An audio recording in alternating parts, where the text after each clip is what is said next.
Safety Doc Podcast with author, radio host, and nationally recognized safety expert, Dr. David Perrodin. Join us each week as we discuss the best and most bizarre practices in safety preparation and crisis response.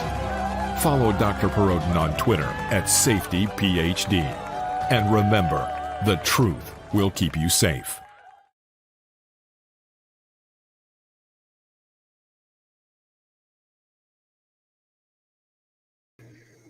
Well, hey everybody, it is the Safety Doc here, and I now have the paid version of StreamYard. So I'm just trying a few things out here on what will possibly be a very short show, but might be a little bit longer. So I wanted to, be able to get a look at how that intro plays out here.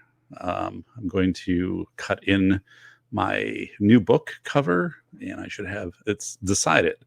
But I don't have the rights to start using it in promo yet. So then I'll cut that in. But it's pretty cool. Like I've got it over here on my wall. I have all of the options from my publisher. And then the final one is it will look and it's sized out appropriately and everything like that. So it's very cool. I said, though, can you make my name a little bigger? So they're like, yeah, we can do that. There's room. But I'm like, yeah, no, it's great. So went with a blue color scheme for it, which will make more sense when I can actually show you this. But yeah, so 22 people reviewed it, and they review it for like there's categories like, would this catch your attention if you were walking past it, and how does this make you feel, like interested, or is it like you think it's spooky or mystery or whatever that is? And then this is probably something they should do earlier, but they wait till the end, is they make it smaller. So then you go through and they're saying if someone was scrolling on their phone and was looking at this image, here's what it would look like. So like if you have a lot of detail, it gets kind of mushed up and that becomes a problem. So, but anyway, I'm excited. I really like the I really like the cover for my book. So shout out here to Swamp Dog Armory. Hey, buddy.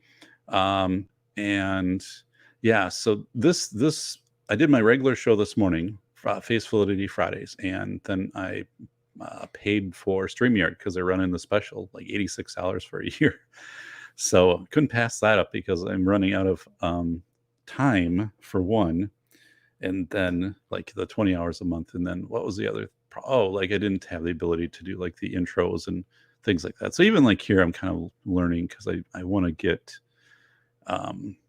like right now. Hey, Faith is in here too. So I want to get a logo, right?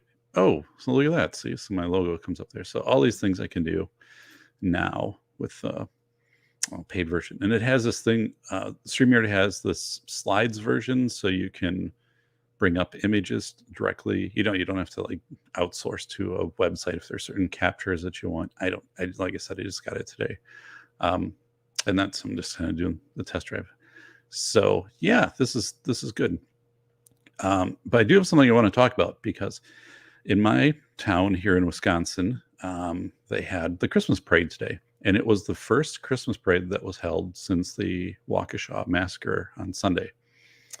So there was a lot of media coverage for this parade.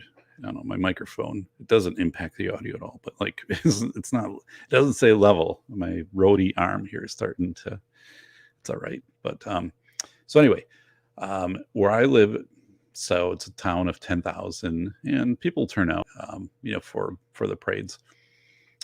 Weather was nice, probably like 30 degrees, but no snow or anything. So, but yeah, so what I observed was a much larger police and municipal presence of blocking off the main parade route and then also the ancillary roads. And then the squads kept their lights on throughout the parade, which was fine. I mean, because it's the Christmas parade and the stuff is coming down and decorated, and you didn't really notice it, like if you're at the parade at all. Um, so what I thought was kind of interesting, so I thought the city one did what they needed to do, right? Was to hold this parade because what had happened um, in Waukesha was an endemic of what was happening in parades across the country, but um, there was, as a safety guy here, there were definitely observable safety steps that they took. There wasn't anything that was shared with anybody attending the parade. So one of my kids participated in the parade. There was no kind of tips or whatever, or like for anybody like standing and watching the parade. So I thought that was um, it. It caught my interest, and not that I have anything that I recommend should have been done. I just um, I just thought that was, you know, I don't know, like if there's going to be guidance of like how far to stay between things, or like if they would I don't know. I didn't know what to expect, and I think the city did a very good job working in again using some of its municipal vehicles. But um so anyway, let's go over to the chat here. So Swamp says, that's weird. I can add intro on the green version. Okay. So yeah. So I don't know if you have paid or not. I never had paid until like just today. And I didn't use StreamYard initially. So like my first 100 shows were all pre-recorded, and then I edited them and released them. And I was doing like an hour because I was syndicated on the 405 Media, which was audio, but of course, the video and audio had to match. So I'm no longer a part. Well, I guess I am part of the 405. It updates the audio, but I don't really go over and promote stuff. I mean, I used to go over and make a blog post like every week over there, and when I release my shows and all that stuff. So I'm talking saying, do y'all throw cheese at parades instead of candy? No, we don't. But the popcorn stand, which is just this corner building in our town, which is family bought, and it's a real popular like place in summer. Like the kids go down and popcorn stuff. They were shooting popcorn out of the top of their little stand, so it looked like it was snowing. So there's popcorn on the road. So that was just kind of neat. Hey, All Pro Lemonton falling in. So hey, buddy. And Faith, cheesehead, fellow cheesehead. So Faith, you're from Wisconsin.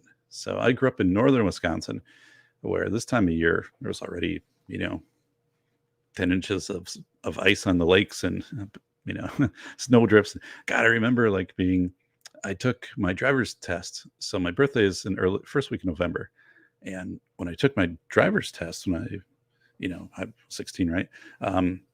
It was a day when the schools were closed because of a blizzard, and we had a rear wheel drive 1984 Pontiac Bonneville. It's a huge engine. It's a big V8, and I called over to the DMV, and I'm like, hey, because you had to make these appointments. Like it was a couple of months out to get a appointment with a tester to go out and get your license. And I said, do you have any like cancellations? They're like, yeah. I'm like, are you still like doing tests today? They're like, let me see. And so, it was back in the old days, you got to call on the rotary phone, and they're like, yeah, they'll take you out. So I drove over, and I, barely making it over with this car because it was so much snow. It wasn't necessarily that it was like just all slippery. It was just there was so much snow, and winds and snow drifts, so just like getting over there, they should have just said, here, high five you, and then you got your license. It should have been that.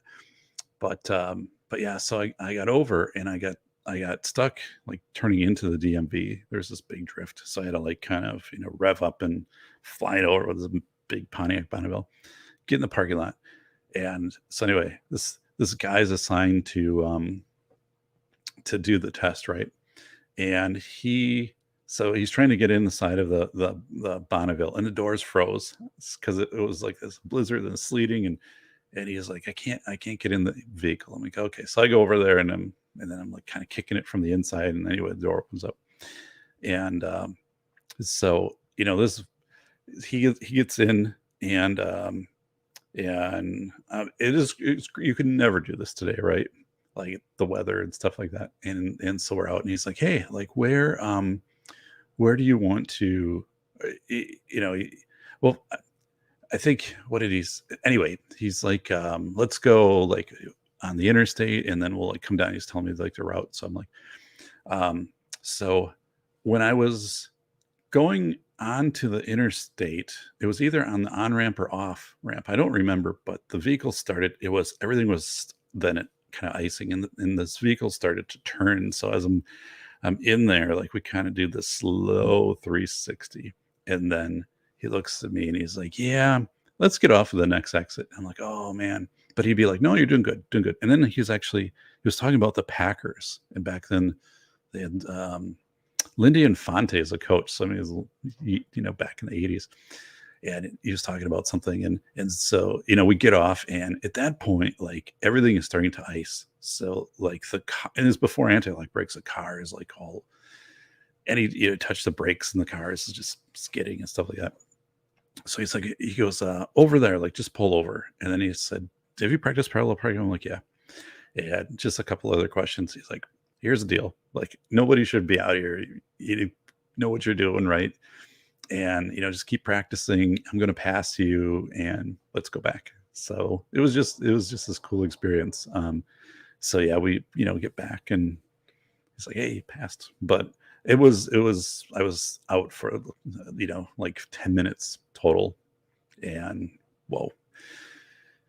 So I don't know where we're going with that. Hey, Faith, you say Wisconsin weird. No way to say it right.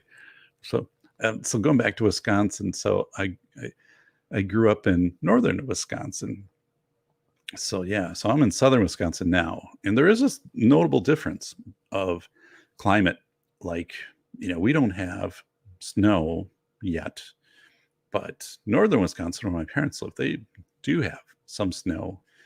And then in spring, our spring arrives 3-4 weeks before their spring. So for me, like moving from northern Wisconsin to southern, like that was a big thing. Like, because I do not like cold weather. I don't like snow. I don't like winter.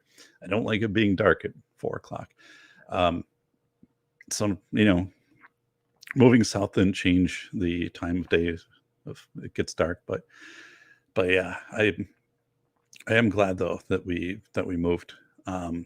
So that's such a cool story. It's almost freezing. So yeah, hey Swamp Dog, buddy.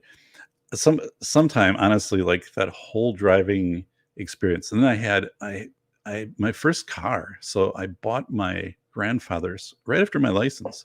A couple of weeks later, like I bought his 1984 Plymouth Duster, which was a horrible car, absolutely horrible.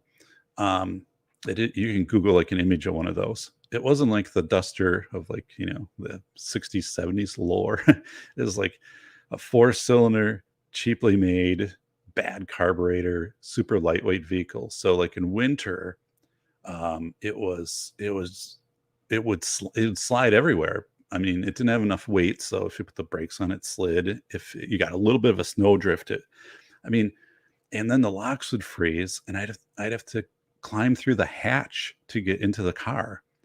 Honestly, so I'd have to. I could get the hatch open. Back then, the doors and hatch had a different key than the ignition, but the hatch would never freeze. Like I could always get that open, but the doors in winter. Remember that used to be a thing in winter. Like your doors would freeze. You got to plug the car in, a block starter, all this stuff. But so I'd end up popping the hatch and then climbing through and getting into the car that way. So I am so glad I got rid of that car. I had it for a couple of years, and like it wasn't cool. I guess having a car as a kid is cool, right? But to have a 4-cylinder Plymouth Duster so I got rid of it and got a 1988 Chrysler LeBaron. So a white LeBaron with a red pinstripe, and it had burgundy interior. I put Kelly racing wheels on it, so it said Kelly Racing in big white. And the front had the metal headlight covers, so when you turn it on, they would come down and retract. Oh God, it was a cool car. It was so damn cool. It had like it had a computer in it too, so like tell you your gas mileage. Like it was just guessing, right? But it was, and that car was awesome. Like when I would be done with work, like people would say, like, "Hey, can like we drive around in your car for a while?" Like it was that cool. And I used to like just polish that car up like crazy. So yeah, that was, oh god, those good times. And my LeBaron, I had 144,000 on my LeBaron, and I started to have electrical issues with it. Never a good sign, right? Especially back in a car from 1988.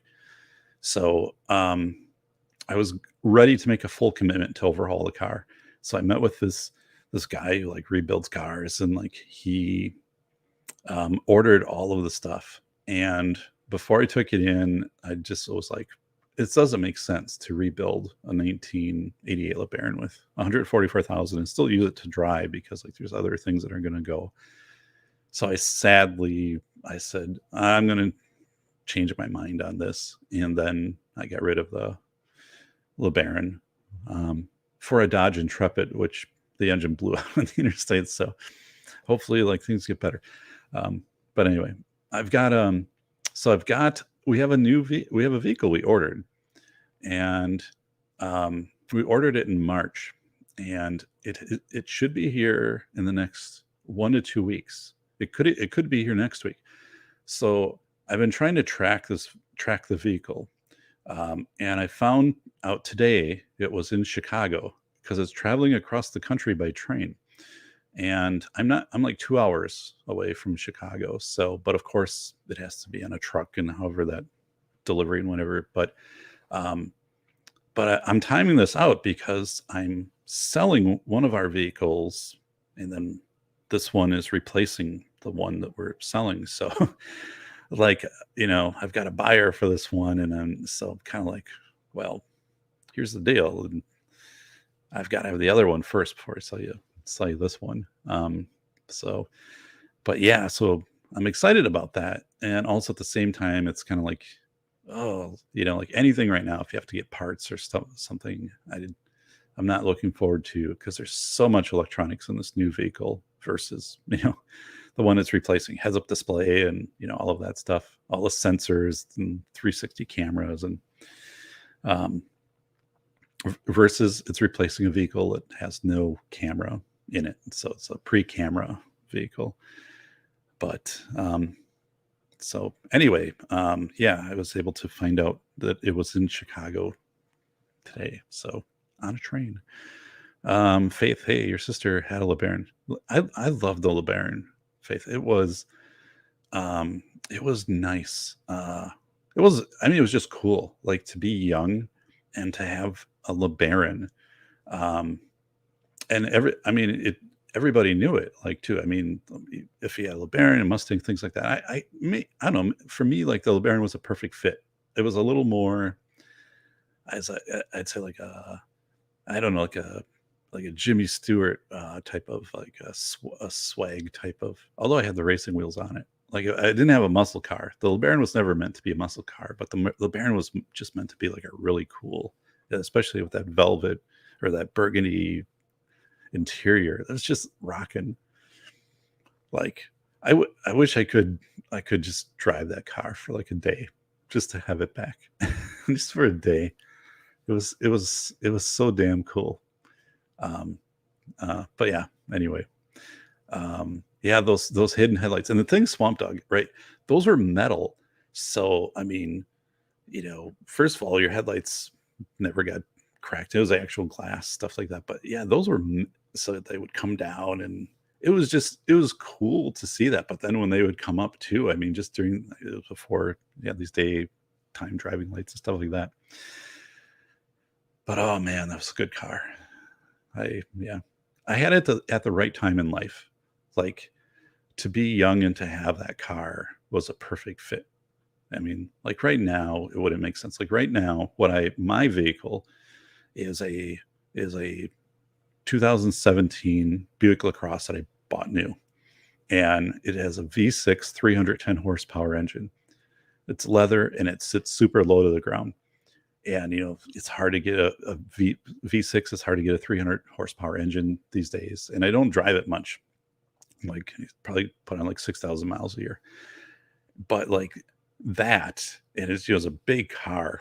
So that's one thing, is like I never kind of know where the front of the car is, like when I'm parking, because it doesn't have front sensors, and so I'm kind of always guessing. Like it's usually like this far. It's pretty far away from, like, I could always like pull that vehicle up another like 3 feet and be fine. Um, but it is awesome. Like, we'll do vacations on it, or if I have to do some stuff for university work, because the university I work with is 90 miles away and it's all interstate. Oh God, it's just great. So it doesn't have a lot of the like comfort features. So with that, it's just which is fine, but it's a good fit for me now. Like, that car is a good match, like, for me now. It probably back then, as an 18-year-old, maybe not so much, but yeah, right now. But no, I didn't order a Ford, so I'm not going to say what I ordered. I'll just say it's an SUV. Then we customed.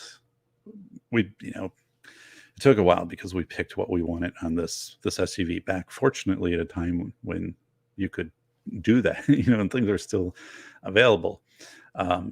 So that was a plus, because like the dealer said, we couldn't order this for you today because these XYZ features, or it would take whatever.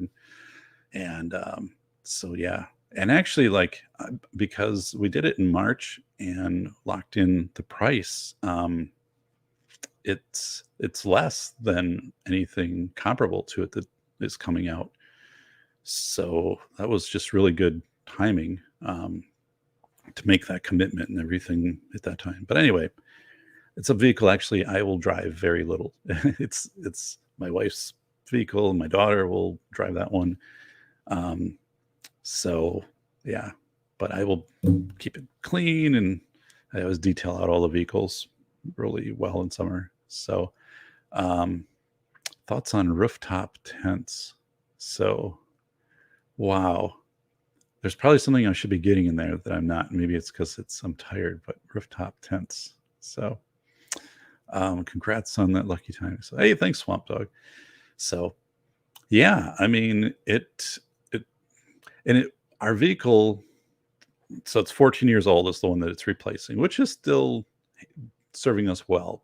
But it was kind of time to, if we were going to go with, instead of two sedans, one sedan and SUV, so we could put the cars, stuff down. And our kids do more stuff. They're involved in more things now. So the ability to have this additional kind of space was one of the things. And I also wanted to buy before they got really weird with the engines. Like, I didn't want a 1.1 3-cylinder 120 horsepower triple turbo engine, like the stuff that's coming out. Like, so I wanted to lock in and make sure I still had a fairly large, robust engine in this thing, because those are getting really hard to find. And I didn't want to go with the whole hybrid thing, because we keep our vehicles for a long time, and like that one's 14 years. So I don't want to deal with battery issues in 10 or 12 years. I mean, so like that was the whole thing too. I just don't, like I said, if we don't replace this thing now, I don't think the options are going to be as good for us going forward in the next couple of years. Eventually, like, there'll be more probably electric options. I don't know what I think about that, but this thing now, if we were going to get rid of it, like in 4 or 5 years, I probably wouldn't have a big thing. But so, rooftop tents, since you mentioned traveling, rooftop tents. All right. Can you help me out a little, buddy? And it's probably just because I'm tired. I haven't done a rooftop tent. So when we travel, so when I was younger, we were a younger family. We would just go somewhere, like we went to South Dakota, and we never had reservations at a hotel or something. So you go there and you try to find some place that was reasonable to stay. And I just found that was just too iffy, because you never knew if there were events going. We didn't go there during Sturgis, but like There were times we'd go places and there wouldn't be anything, or you'd end up staying at, the place where the Griswolds stayed with the tent, and Aunt Edna, that's yours over there. So now it's like, we always know where we're staying. Reservations usually made like 6 months. I have my reservations for this upcoming summer already made at the places we're going. And they're all places like we can drive to, and they're not that far away, but, so yeah, but anyway, so Swamp Dog wrote, I prefer a hybrid that was all electric powertrain, but the gas motor does directly charge it. I'm not familiar with the term FPR, the configure. Yeah, I'm with you. Like I think, and the thing is too, like where I live, we own we only have access to so many dealerships, kind of, close by. So I've got to be I got to be somewhat selective on making sure that whatever I buy, I can get it serviced. So that's also part of the decision making right here. Hey, it's BV Luminous. So I'm using my, and I'm not doing this to.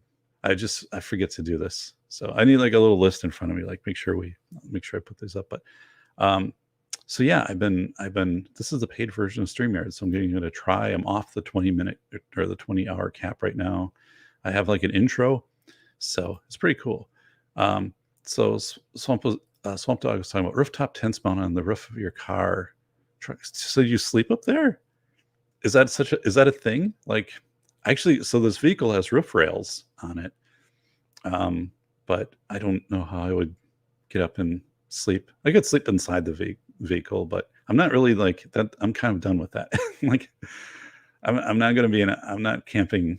That hasn't been for quite a while. I'm not real big on that. I do like the outdoors. Like I'd love like a bike 100 miles in a day. Like truly, I'm just not a big like camp outside type of person. I don't have to have like a Ritz-Carlton, like approach, but I just not like a camping. When I was a kid, like I was like 6, 7 years old, my parents took my brother and I out to Yellowstone in the Grand Canyon, and we took the pickup truck, a like 1974 Chevy, and it was a single cab. So my brother and I, the whole time, so my dad had a topper. We were in the back, and he had like this little like bunk type thing you could sit on, and so we traveled all the way from Wisconsin down to Wyoming and stuff in the back of this. And then I was small enough I could crawl through the window, and I could get into the front and ride in the front for a while and back. Can you imagine, like, again, how crazy today? And oh man, that was just wild. So range extender, yeah. I mean, one of these, the thing is like, our hand's going to be forced in the next vehicle we buy. If we stick with our pattern and don't have a vehicle wiped out in an accident or anything, 10 years from now, it's just, what are you going to have? And at that time too, I think we're close.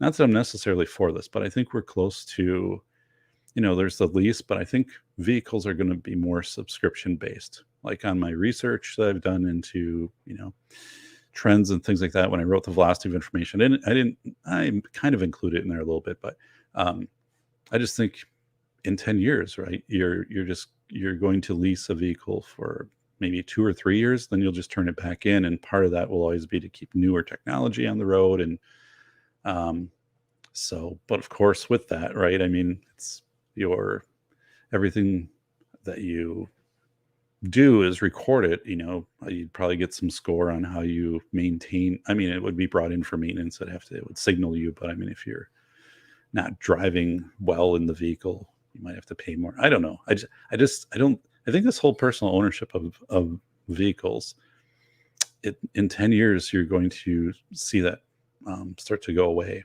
And not that I'm advocating for that. But I see this. And if you 50% of the people out there, if you said, hey, like, it'll be a subscription plan, and, every 2 years or every 36 months, we'll just upgrade your vehicle, just come in and, you'll get a different one. And and all these electric models and stuff like that. And so I don't know. Like I said, I'm glad I'm glad I grew up when I did. In the 80s, I was in college in the 90s. I'm glad.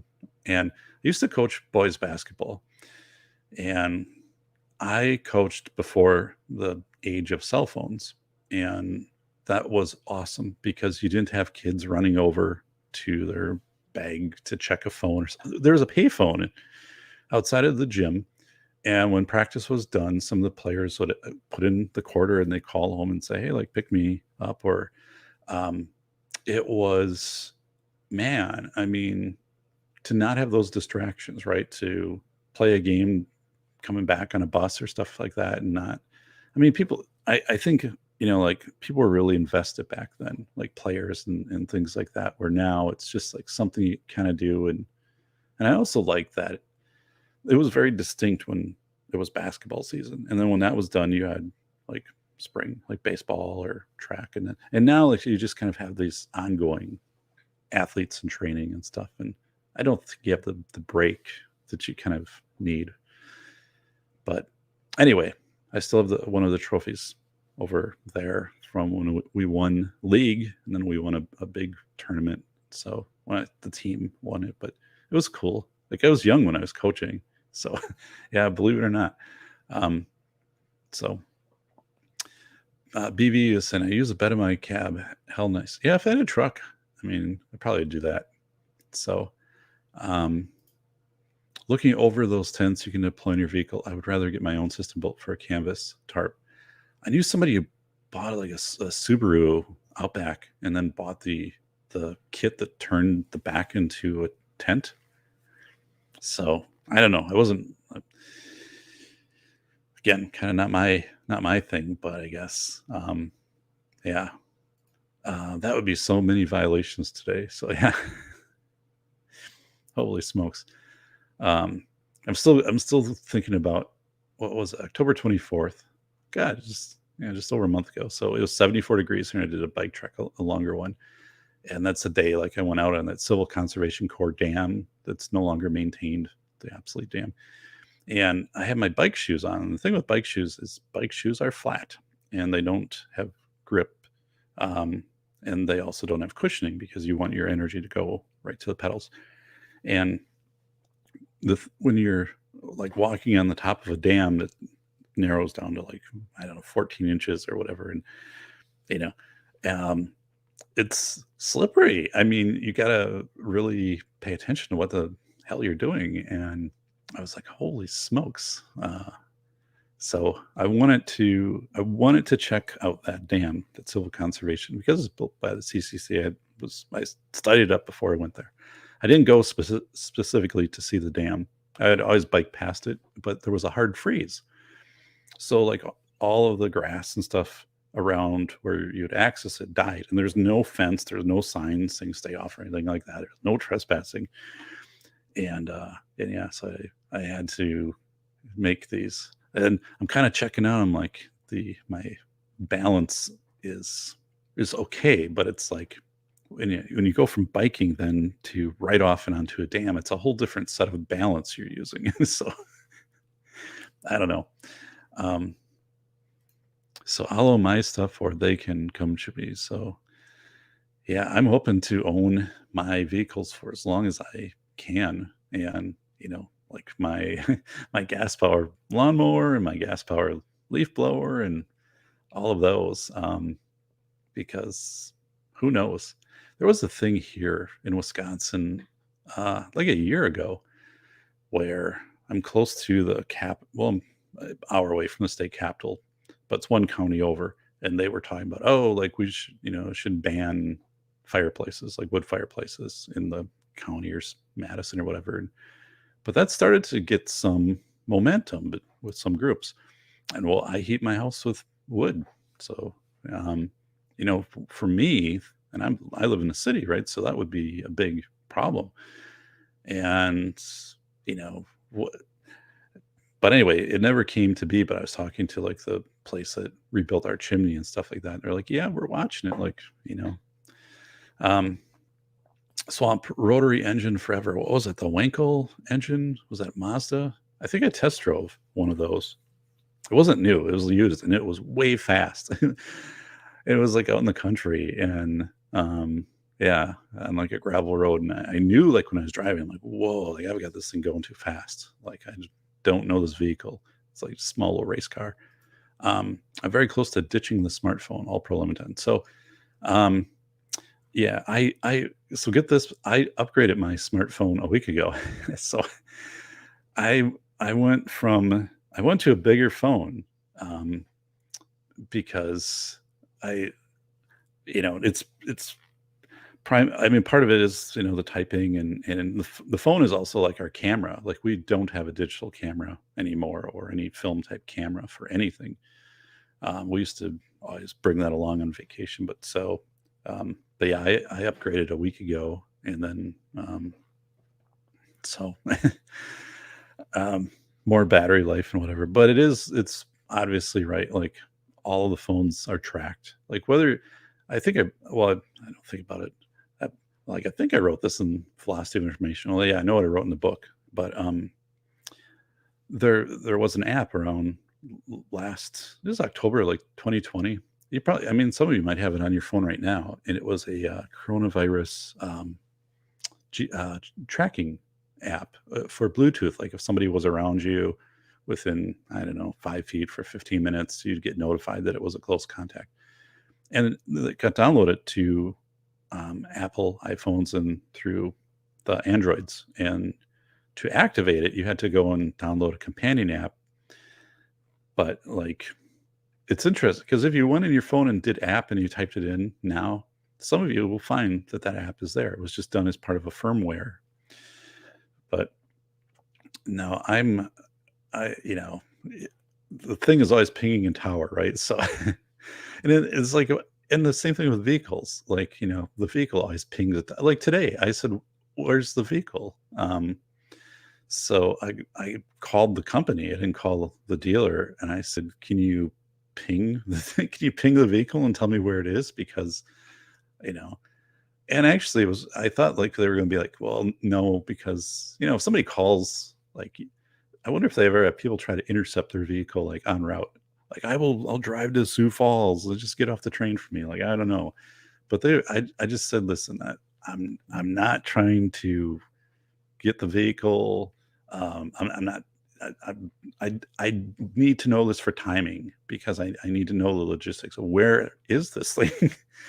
And they're like, here's where it is. Like, we just pinged it, and, like, boom, this is where it is, and it's been there for like 6 hours. So, like, it'll be moving again, and it has one. I'm like, okay, like, apparently it's all coming up on your screen, and I'm good.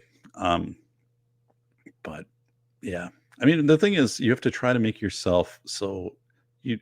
I worked with a lot of tech experts, right? And like Trip Helix and stuff like that. They say one of the things is just, like, lower the chances that you will be someone that have a profile that will be more popular to hackers. Because, like, every place, I've probably worked, like, I had some notification, the work itself was compromised by a hacker. And, we've all got the thing, hey, like, your credit score, that big hack was Equifax or Equivest or whatever it was. But yeah, I just try to limit, I don't know, personal information, I guess. I don't know. I'm just, I'm also not one of these people who, like, take a picture of a check and it deposits in your account. Well, first, like, who really, I don't get checks very often, but I was like, I don't know, that seems like a sketchy technology. But um, you know, if you can't work on modify it yourself, do you really own it? So yeah, Swamp Dog is a good point. The same thing, right? It's going to be like 3D printing. Under the Case Act, which went into effect in January with intellectual property, at some point, is it going to be that new 3D printers will connect, or they won't operate unless they're connected to the web? So, like, anyone that has 3D printing, like, obviously keep all your technology and your equipment, your CAD. But I know people who've told me, like, in the industry, have said, yeah, keeping everything that I have, because if they do go to this model where everything that's sold has to be connected, and if you modify it so it's not connected, now it's an illegal modification of it, or I don't know. I don't know enough about it except that I do teach legal issues courses at graduate level. So like I consult with people on this and say, what are things that people have to know? And then they kind of update me. And uh, Zippy is really good with that stuff. But yeah, we are getting to be a subscribe society though. And in Velocity Information, I was writing about that. That definitely is happening. And when you become a subscribe society, you also open yourself up to more monitoring and compliance with conditions to maintain subscriptions, I guess. So, hey, it is B3 Outdoors. Hey, buddy, I did 5,000-mile road trip in October, camping out my vehicle. I went to places such as Grand Canyon. That is completely awesome. So I'm glad for you. That is cool. Yeah. So Aaron Clary's book, Reconnaissance Man, I read it. I had the audiobook also, and then I left a review. I wrote a review on Amazon, and I thought it was exceptional because, again, people need to get out and know what's out there. And B3 Outdoors, like, you had a very organic experience, right? Like you're not hopping from a hotel to hotel and things like this. Like you're actually getting out at your pace, doing what you want to, and not, having to rack up a whole lot of costs. But man, that's really cool. Yeah. So we did Disney as a family in 2017. It's the only time I've ever been to Disney. And instead of flying from Wisconsin, we drove it. And I wanted to drive it because I wanted to go through, yeah, Alabama and Florida, and obviously um, Kentucky. And so I wanted to do these things. I hadn't been to these states, and it was exhausting, but it was also fun. At that time, I had my other lacrosse that I lost in a car accident. But that thing was just awesome to ride into. Like, it was just such a nice ride down there. But yeah, to visit these places, like we stayed in Paducah and Dothan, Alabama, like the peanut capital of the world. And then to get to Disney, and it was cool. It was cool. Like I'm glad I did that. That was really a good trip. Then we went out to South Dakota the year after, and so I don't prefer to do like a whole lot of driving, but I do want to get out to Pennsylvania and Gettysburg, and I know quite a few people out there. And then, of course, Aaron is in South Dakota, so I will probably drive out and see him when it's, I don't know, April, May. So when I know there's not going to be snow. But yeah, I will head out there. Actually, and with my book, I'm going to do a book tour, and I'm going to be doing more central U.S. So like Utah, Utah, Nevada, Arizona, Oklahoma, Texas, Florida, and then work my way back up to Wisconsin. So that's developing how that will all kind of look. So it's, and yeah, I mean, it's a book through a publisher that wrote a contract. It is a big book. I mean, this will be up for awards, but it's not a book that is like my retirement or anything like that. But it is a Sentinel, a huge nonfiction release, right? So, I'm hoping like there'll be some decent sized author events, and decent sized author events is, 10 or 20 people. But it's cool. And sometimes it's done like at bookstores, or other times it's like universities or just like the libraries in these towns. And it's just fun. Like I had fun with School of Airs doing author events. And that, when I was at a Barnes and Noble, and for the author event, they brought in a chef to make soups. So they had the soup bar, kind of. It was. I had never seen anything like that, and so people could just get like their cup of soup as I was like talking about the book and some passages I read. So here's the actual. This is the first book that I received of School of Errors. This is the one that I take everywhere, and I have the passages highlighted and stuff like that that I do my samples, and this thing's still like new. This is remarkable because like and this book hasn't been taken care of that well. um I mean, it's the book that it's kind of gets thrown into a bag or things like that, and it's just because again, I mean, it's through a publisher and it's library grade. I mean, the cover has held up and the corners don't get bent in, but this book has really been through a lot. But yeah, so it's been cool to think ahead to the book tour, and then also you try. I mean, so with the marketing department, you try to get on TV. So hey, like coming into this area, I'm doing this author event, and so hey, so what's a book about, and whatever. So I've got those like points down. Maybe like the one thing I'd say, or like two things, and yeah, so I had this interesting experience too, because I came to the publisher, I don't know, like I think a week ago, and I had one graphic, one photo. So the book has like between photos and figures like 20. So all this is like negotiated ahead of time. So when I wrote the book, like you have so many words, you have so many figures you can put in total, and all of this. I mean, all this is very extensive before like you even get to submitting. That you have this agreement, right? So, and once you have an accepted copy, then that's basically like frozen. Like that's dipped in liquid nitrogen. Like nothing changes that. And so anyway, I approached my acquisitions editor and I said, hey, like one of my person I interviewed had found a photo, and it would really match in this chapter where I interviewed him. Like there's a perfect spot for it, and it's already in horizontal. It'd take like 2/5 of a page, but I know like it would mess up formatting, and I know you'd have to then renumber the images in the book. And I don't know where you're at with that process, right? So I was just expecting a no, and they got back to me and they're like, no, we can do it. I'm like, really? Well, damn it, that's cool. So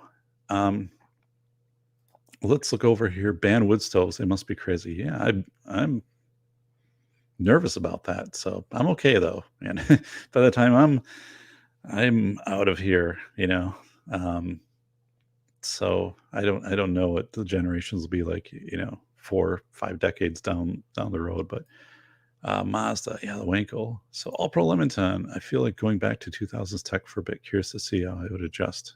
Yeah, one of the worst things I did was I sold my old video game systems on eBay because they were just sitting up at my parents' place from college, like in a Tupperware bin or something, or not Tupperware, but a Rubbermaid bin. And I was like, well, I'm not going to use these. And so I sold them on eBay, which is a big mistake. Like I miss those systems a lot. The old cartridge system. But anyway, yeah, 2000 tech. I mean, it's remarkable. All Pro Limited. I mean, you think of the phones. So when we would go on vacation, like I always had this little pouch that would go on my belt, and then we had a digital camera, and so you'd have to, and it had batteries, right? So it didn't necessarily have a charger. You had to bring a whole bunch of AA batteries, and oh God, those things were kind of tedious too, and they never had like really great quality. So, but yep, that was just always. And now, right, it's just your phone, which is 100 times better than the camera. Like in 2010, the point and shoot digital camera that we had. So, yeah, and just being able to all of the map stuff and just all the speed of things, and it is kind of remarkable to just like pause and think like, oh God, like how much things have changed. Like I remember, my parents' house is the big console TV, the CRT, TV and yeah, I'm like, we had one phone in our house, a rotary phone, when I grew up. So just it's crazy. I don't know about you, but a smartphone of the 2000s back then, a transition was starting from Palm Pilot type device to smartphone. Oh my God, I had Palm Pilot too. I forgot about that. Yeah, I got that as a gift. I was doing my internship and the people I worked with got me a Palm Pilot and it was okay, but yeah, wow. That was supposed to be all the rage, right? Um, the first Windows smartphones before Apple and Android. Swamp Dog was saying, I wish they'd hold off on making everything have to be online based until they get all reliable high speed internet. It's a pain doing everything for phone. Yeah, it's a good point. Where I'm at, like here, it's pretty good. But if we travel, right, it's not. And so yeah, that's a good point. And then like, I don't know. I mean, I'm also not sold on the access to the cloud. So in Velocity of Information, I wrote that in 2020, there were 29 countries, Belarus, Myanmar, and where the government just shut down the internet and that was done. Yeah, that was it. Australia.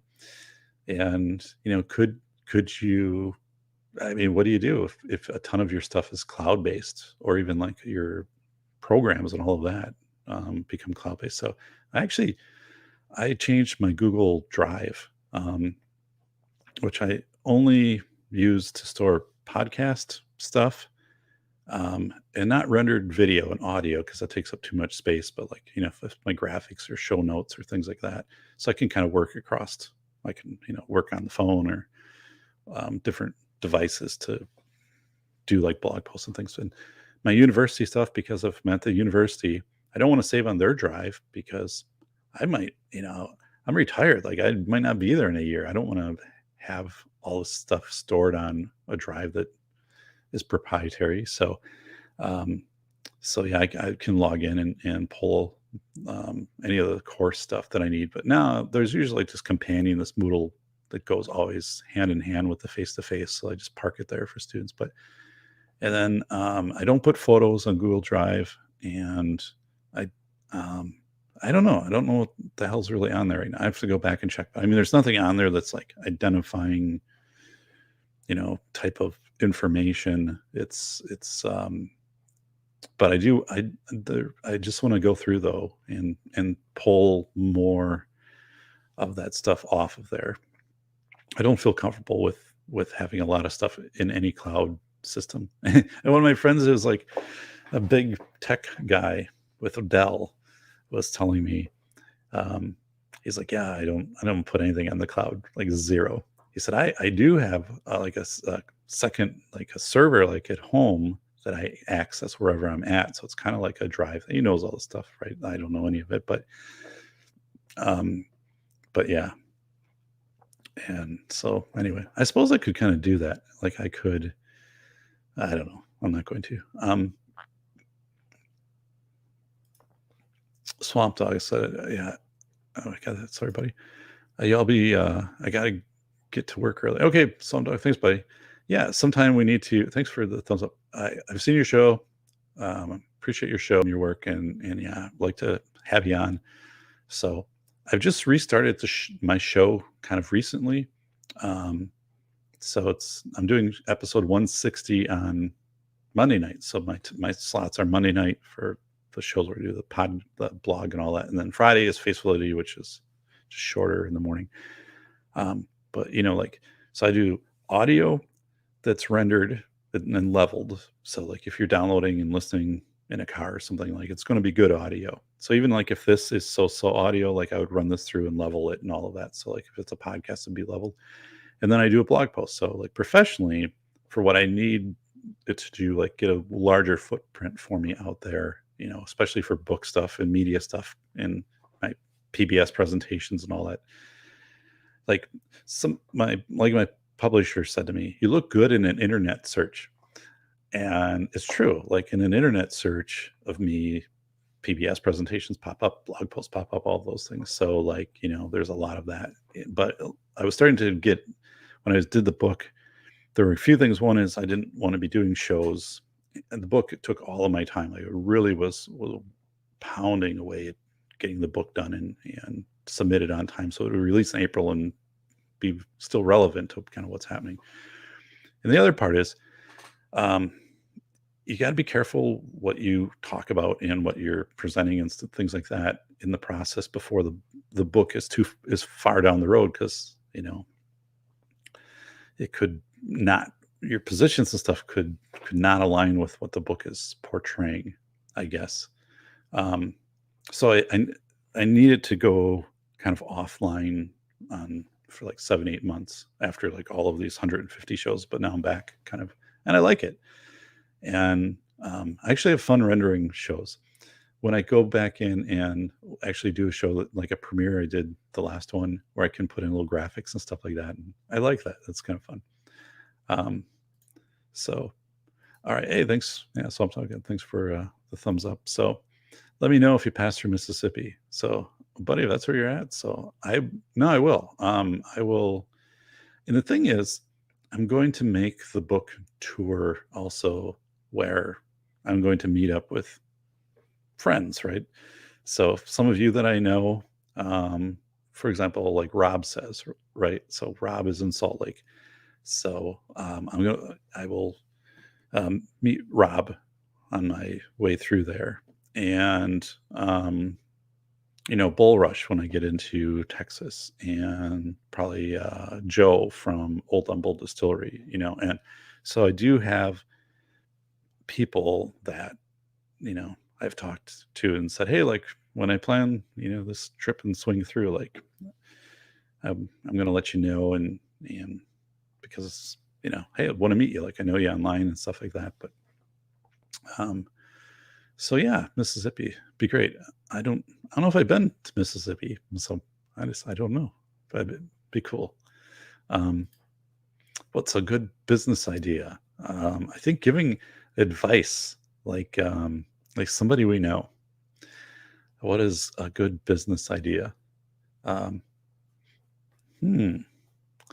had somebody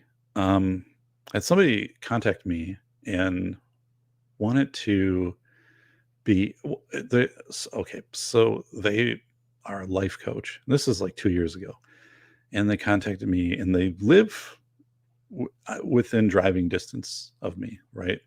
And they said, hey, like, seen your show and all of that stuff, and I'd love to be on, and I'm a life coach, so like, we could do an episode like where I basically kind of like, I do the things that I would do like if this was a life coach session. I'm like, what is this? Like, what are you talking about?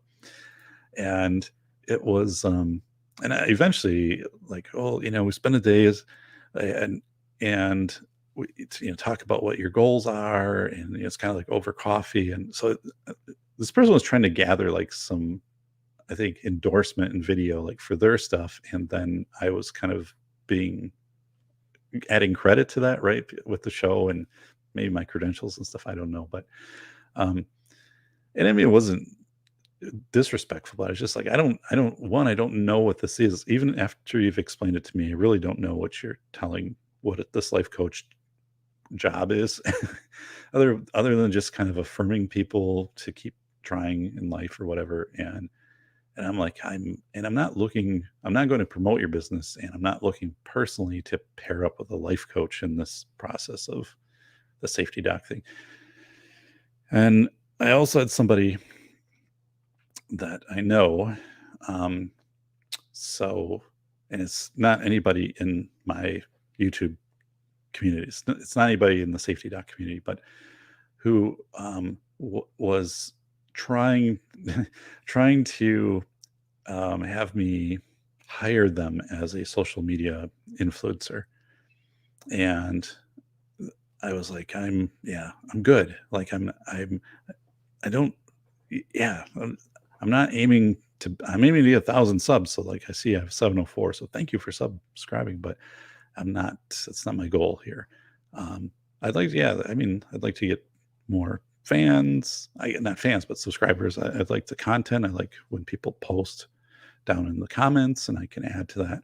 I learn from that too. Like, Martin had some, awesome posts, and um, but I'm not turning myself into a social influencer. Whatever happens, happens. And they were kind of saying, well, you got your book coming out. I said, yeah. The thing with the book, though, right, is like the the stuff is already the groundwork is already laid for the book. Like, um, you know, I've done the PBS presentations. I'm well enough known in this area, and so like that's probably not going to get much bigger, and I'm not going to turn into a TikTok star and stuff like that.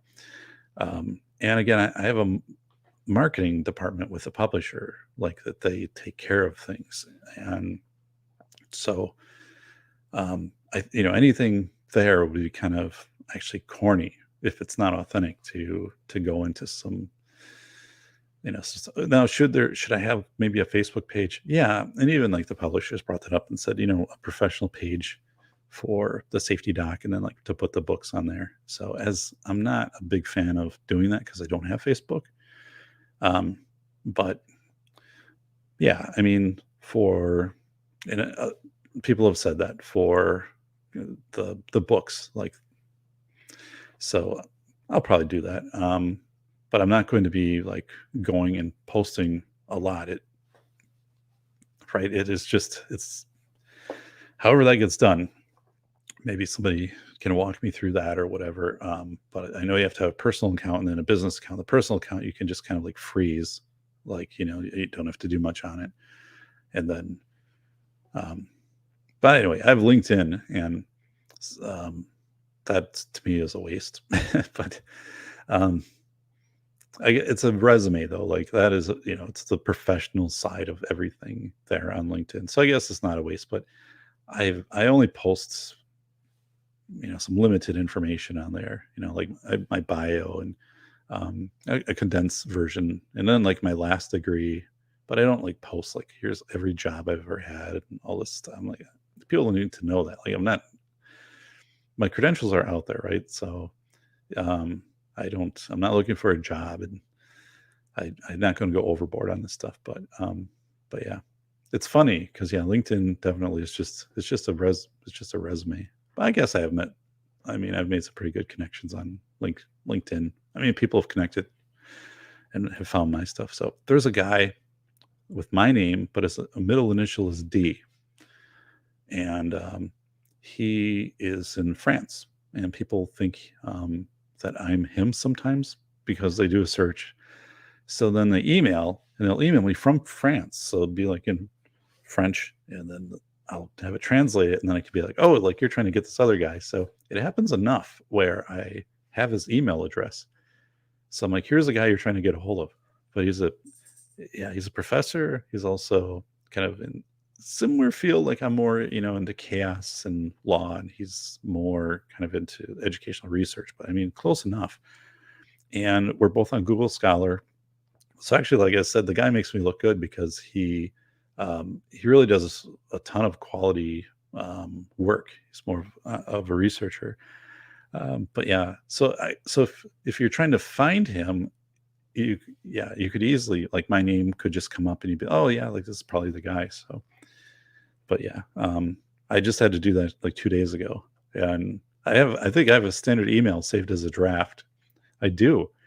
And then I just copy and paste it over, like, hey, you sent this to me, and I think you're meaning to send it to this person. And if so, like, here's the last known address that I have for them, and good luck. So, but yeah, I'm really cool about it. So, so as far as like tonight's parade in my hometown, so yeah, more police and municipal vehicles present, and then blocking, the parade routes, but also not like totally blocking the parade routes. So the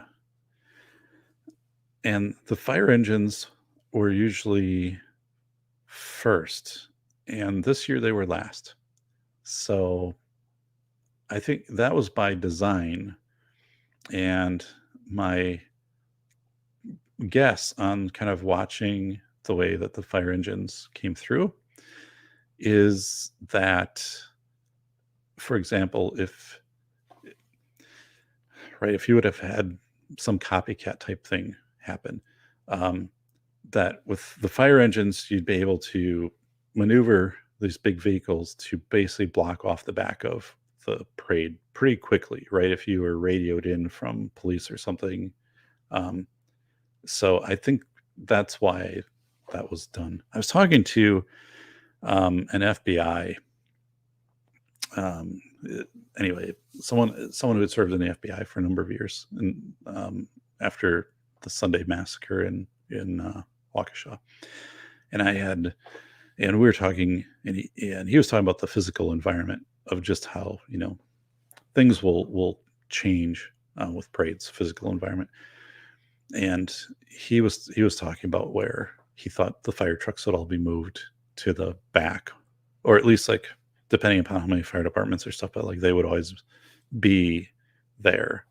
But there's also there's these questions that come up too, like, well, what happens if we have a parade in summer, and there's always like these classic cars that come out, and a lot of the guys driving these things are like in their 80s. I mean, what if somebody, what would be your plan if someone, a throttle stuck, or someone passed out, they don't have air conditioning, or they have a heart attack or something? And in my hometown, the where I grew up, it was on a hill, pretty steep hill, and you'd go down the hill for the parade. So I mean, you're taking, and in town they have like cement and lumber, and so you have the fire trucks and cement lumber. You have these big vehicles, and it's like, well, what if the brakes go out? I mean, do you have that kind of just thought of? So you'd have like a couple bigger vehicles toward the front, so like the other one would slam in. I mean, because it was just wall to wall, like people. I always wondered that, like when there were parades and stuff, like what if something went wrong here, and not maliciously, just maybe mechanically something failed. So yeah, I don't know. I'm glad. I think tonight was, you're going to see a lot of this stuff come out, where you're going to see people who are going to say there need, like someone was saying there. I read an article. There need to be barriers, like in Nice, France. The attack. I'm like, well, the attack in France was somebody took a truck and took it over basically sidewalks. So right, like in Waukesha, it wasn't over sidewalks, it's on the road. So you're not going to have bollards on a road. So like, and that was one person, intentionally doing this, right? So these, these articles that come out, I'm just like, this is insane. So B3 Outdoors wrote, the top writer for my hometown newspaper shares my name. Oh, that's B3 Outdoors. That's interesting. I thought you were the only one that had that name, but no, that's cool. I've met many old friends and acquaintances who just assumed it was me. That's hilarious. So yeah, it's the cool thing, thankfully for me, is this guy. Yeah, he's a professional, right? So no one's like, hey, like you owe me money, or something like that. And but like they'll attach something like, well, here's a research paper I did or something, and then it's always right, like it's always the Google button, like, do you want to translate this? And I think I emailed him once, and I said, hey, like here's who I am. Here's my website. I'm in the US, and I get contacted, like twice a month by people who are looking for you. And so, is this how I should, what's a way I can tell them to get a hold of you? Because, and it didn't seem like it was happening the other way. He's getting any contact stuff for me, but yeah, that's funny. B3. Yeah, it's good. So I'm not going to shut this down, but I want to try this. I made this 51-second intro bit. So it's here at the intro, but I want to try it now to see if I can bring it up. And if I can, the only reason I want to try it now, because this is my first time on paid StreamYard, is then I'm also going to do like an in-show video that I want to craft. That would be like a 30-second with my 2 books and my website. Because then, right, if people are watching this or going through it, they would be able to pause at those things. And by the way, let me try this. So this won't disconnect or anything. At least it shouldn't. So hey, look at this. Dun, dun, dun, dun, dun. Please subscribe, smash that like button. So I'm loving my Hoka Bondi shoes, by the way.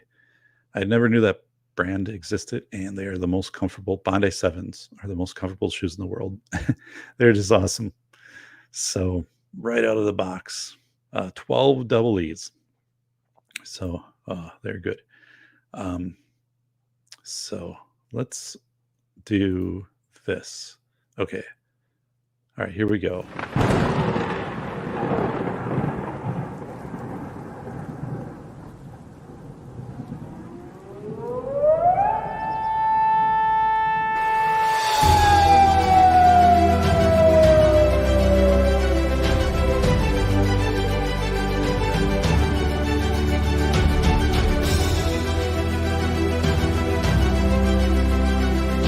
Welcome to the Safety Doc Podcast with author, radio host, and nationally recognized safety expert, Dr. David Perrodin. Join us each week as we discuss the best and most bizarre practices in safety preparation and crisis response. Follow Dr. Perrodin on Twitter at SafetyPhD. And remember, the truth will keep you safe. Hey, we're back. So I don't know what you thought about that. I think it's pretty damn cool. So I made that today. Hey, yeah, thanks, Solitude Surfer. So it didn't take me long either. So I did it in Camtasia. So like maybe 30 minutes to put that together and render it and kind of level it out and stuff like that. So I just wanted to try it. I thought it was cool. Yeah. So all these things, like who would have thought like we'd have this type of technology where you could come up with stuff like that. So hey, it's our friend Atham. Atham, what's happening? What's happening? What's happening? So I always remember interviewing Atham, and then I said, hey, are there snakes in caves? And he's like, that's what girls ask. I'm like, I don't know. Are there? He's like, no. So, and then I went in the cave and I got bit by a rattlesnake and damn near died. I was like, Atham. He's like, oh, I don't know. Thought. I'm like, dude, you got to be precise on these things. So, and then I went in another cave. It was asp. And he's like, dude, this is Indiana Jones. I'm like, you're right, it was. But, so, hey, so things B3 Outdoors. So yeah, I was just kind of messing around, but I like the intro. And I also changed on my YouTube channel because it kind of was this commercial I had made for School of Airs, which was good, but it's just kind of like real startling and stuff at the start. So even like when I would go to my channel, I'd be like, whoa, it's too much. I would always like mute it. So I'm just thinking like somebody that doesn't know me, they're going to my channel, they're like, I'm out of here. So I made it like more relaxing where it goes. The countdown is, kind of quiet at the start. So you're not, yeah. So I don't know. It's cool. Like I had fun with it. I might do like a couple intros. And another thing is like I could do a break, kind of like Terrence Pop. I mean, it won't be to the level that Pop does, but I could do something that is kind of like a mix, like a 90-second mix of some of the shows, or even like some of the presentations or TV interviews I've given and stuff like that. Because there's some pretty good stuff out there that I could cut together for like 90 seconds. So yeah, I think that would be fun. So Andrew said you should run that commercial for your book on Fox News if they got the money to burn. So so I'm having a commercial that will be made. I'm hiring for okay, that first of all, words and sentences, let me figure this out. So I'm having a commercial made for the velocity of information. So I had one for School of Airs, which if you follow my stuff, like it's been embedded in my first, so many shows. It's out there. And so it's a good one, but it's too long. Like, so velocity of information has to be 30 seconds. And I'm hiring that, and that's going to be like, fast paced, and it's going to kind of color theme to match the cover and things like that. Plus, the cover will be throughout all of it. It'll be just shot in different images. And I'm using the same guy who did my first commercial, which was really good and very affordable. But the commercial then I'll put it up on my author page, and then periodically I'll put it on social media, put it up on my webpage. And that's the type of thing, like when I do a keynote, like this, what you saw right now with the safety doc stuff, like you do that and the graphics and stuff like that, people like take note of that. So, yeah, so I'm going to have a commercial made for the velocity of information. And I've one of the quotes from one of my reviewers, it will be kind of centered into that 20-minute slot with some angle work on the book and stuff like that. It's all digital, but so anyway, yeah. So that's one of the things why I wanted to get the paid version, was so I could add in and try some of these things. So I'm also working with like no lighting down here at the moment. I have lighting, I just don't have it on. And because it's pretty good without it. And this isn't a show where I'm going to do lighting, but I did 2 cameras in the last show. So, I'm going to work a couple multi-angle things in, but yeah, anyway. So what I was talking about, losing my voice because it's low humidity down here, but so yeah, so our hometown, or it's not my hometown, I didn't grow up here. So you're from around here? I'm like, no, I'm not. But yeah, they had their parade tonight, their holiday parade. And so it was the first parade that was held after the Sunday Waukesha massacre. So it had a lot of media coverage, and to see how the city handled that, which I thought was very well done. And, but it was, there's still questions like how I think there's going to be more study and more deliberate planning on how parades happen, because I just think too, with mechanical failure, if you have if you're not on a flat area, like in my hometown, again, the parade was on the hill, which was Main Street. And really that wasn't a smart move, because of, you're going down and again, these big industrial machines and stuff like that. If brakes overheat or something fails, like, gravity, you don't have momentum, you don't have many options right there. But they do have like another street that runs through that town that's completely straight and level. That would make sense. So I think they just need to revisit their route. I don't know. It never kind of seemed like it. Even as a kid, I just remember, I'm like, it seems like this doesn't quite make sense. But yeah. So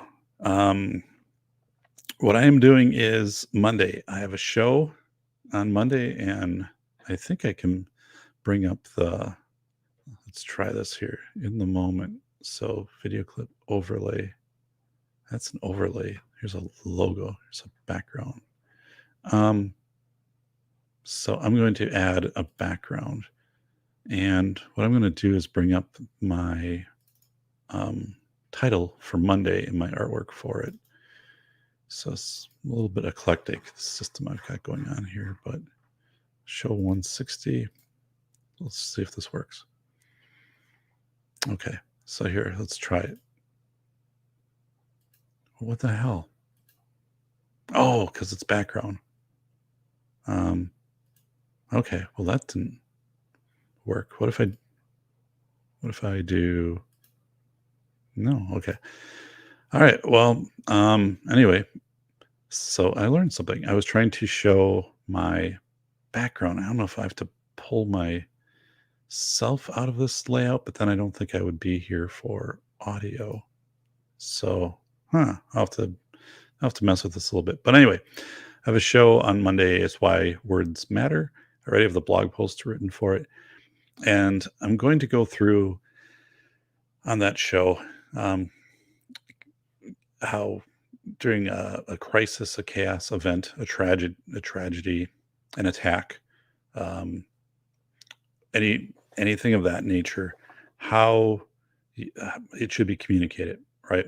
So, if you are the person in charge of that in your organization, how you should do that, or also take it at a personal level, like if there's bad news that you're informed of, and then you need to communicate that out to family members or friends or whatever it is.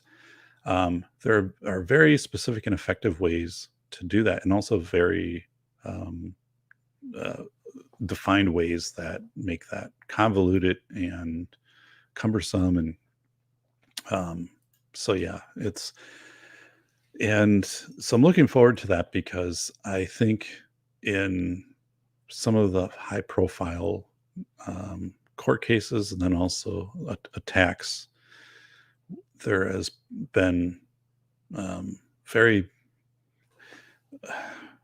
the messaging in it.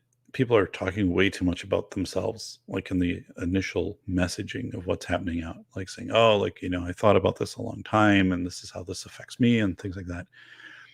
And I think people do that now to try to display empathy. I don't think there's anything intentional to that, but it's a very poor approach to communicating bad information, or bad news. Very serious bad news needs to be communicated in a very specific way. So we're going to go over that, and then we're going to talk about how some of the things in the last 30 days, kind of at a national level, including Waukesha, have included effective communication, and also have included embellished communication, which has made things worse, right? So we're going to get into that. So Andrew wrote, they need bollards. So chapter 28 of my book, it's funny because people say, School of Errors isn't that long of a book, 204 pages, but I always tell people, hey, go to page 28, go to the bollards page, because, or chapter 28 bollards, because I think that's my most punchy chapter, when I'm just like, these things are crazy. Like, with school safety, because they have them. I had a picture of where my daughter was going to school at the time, and the district got a grant to put these bollards in. So they drill them down, these holes in the concrete, and then they put in these metal bollards, and then they're pointless, because you have all this area open all over the place anyway, and no one is driving vehicles through the front of your school doors. But then, it's Wisconsin, so these in winter iced up around these things, and then when you throw it on ice melt, then these things rust. So now they're just eyesores, and they're faded. And if you're moving stuff in and out of a building, or if, like, accessibility for disabilities and stuff like that, people with wheelchairs, whatever, it shouldn't have been done. Two-way radios should be on the top of your priority if you have safety money. Like, check with your communications folks. Hey, do you have two-way radios, digital? Do they work between buildings? And do you have repeaters, stuff like that? But yeah, it's also that entrance, they significantly changed it. And somebody told me that had kind of insight close to the district told me that because the picture showed up in the book, they wanted to change that image. So if someone was trying to match it to the book, they couldn't.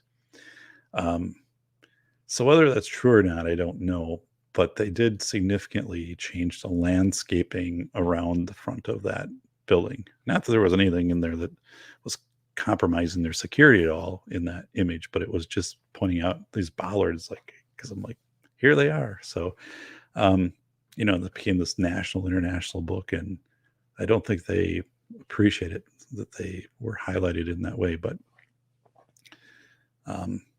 anyway, so yeah, what am I doing this week? I don't know. I don't know if I have anything real big cooking on the agenda. So one of the timelines for me with the book is December, I think 14th through the 18th. I'm supposed to receive the what's called the proof of the book. So I'll go through this once the book gets close to publishing, because I'll spend. I want to talk about the chapters of the book. They're really fascinating stories, but I have to do that like once the book's out. Um, so the book gets submitted, it gets accepted. So at that point, then I don't have to trim, I don't have to get within a word count or anything. It's accepted. So that's where we're at. And then the publisher goes in, and then they assign through their team to set it. So then it gets, they typeset it, where the images will go, all of that stuff gets put together. And then, because the book, it's ebook, and then, the hard copy, eventually audiobook, stuff like that. And then there's 471 endnotes or citations. So they go through and they're checking all of this, not really necessarily proofing it, because the book has already been through a proof editor, but they go through and they check, and they'll come back December 14th to 18th, somewhere in there, and they'll give me the document, but it'll be online. In the past, they just email me a PDF, and they're like, look, and then they would have like a document that go with it, and look these things over, like make this adjustment, or like, we did this, is this okay? And so it's all online now, like with their system.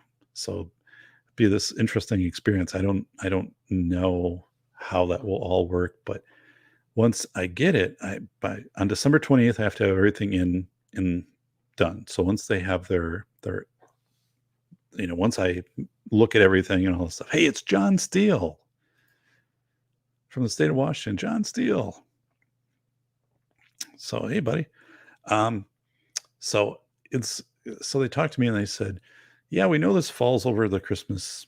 Well, not Christmas, falls over Christmas, right? So you basically have 10 days to go through the proof.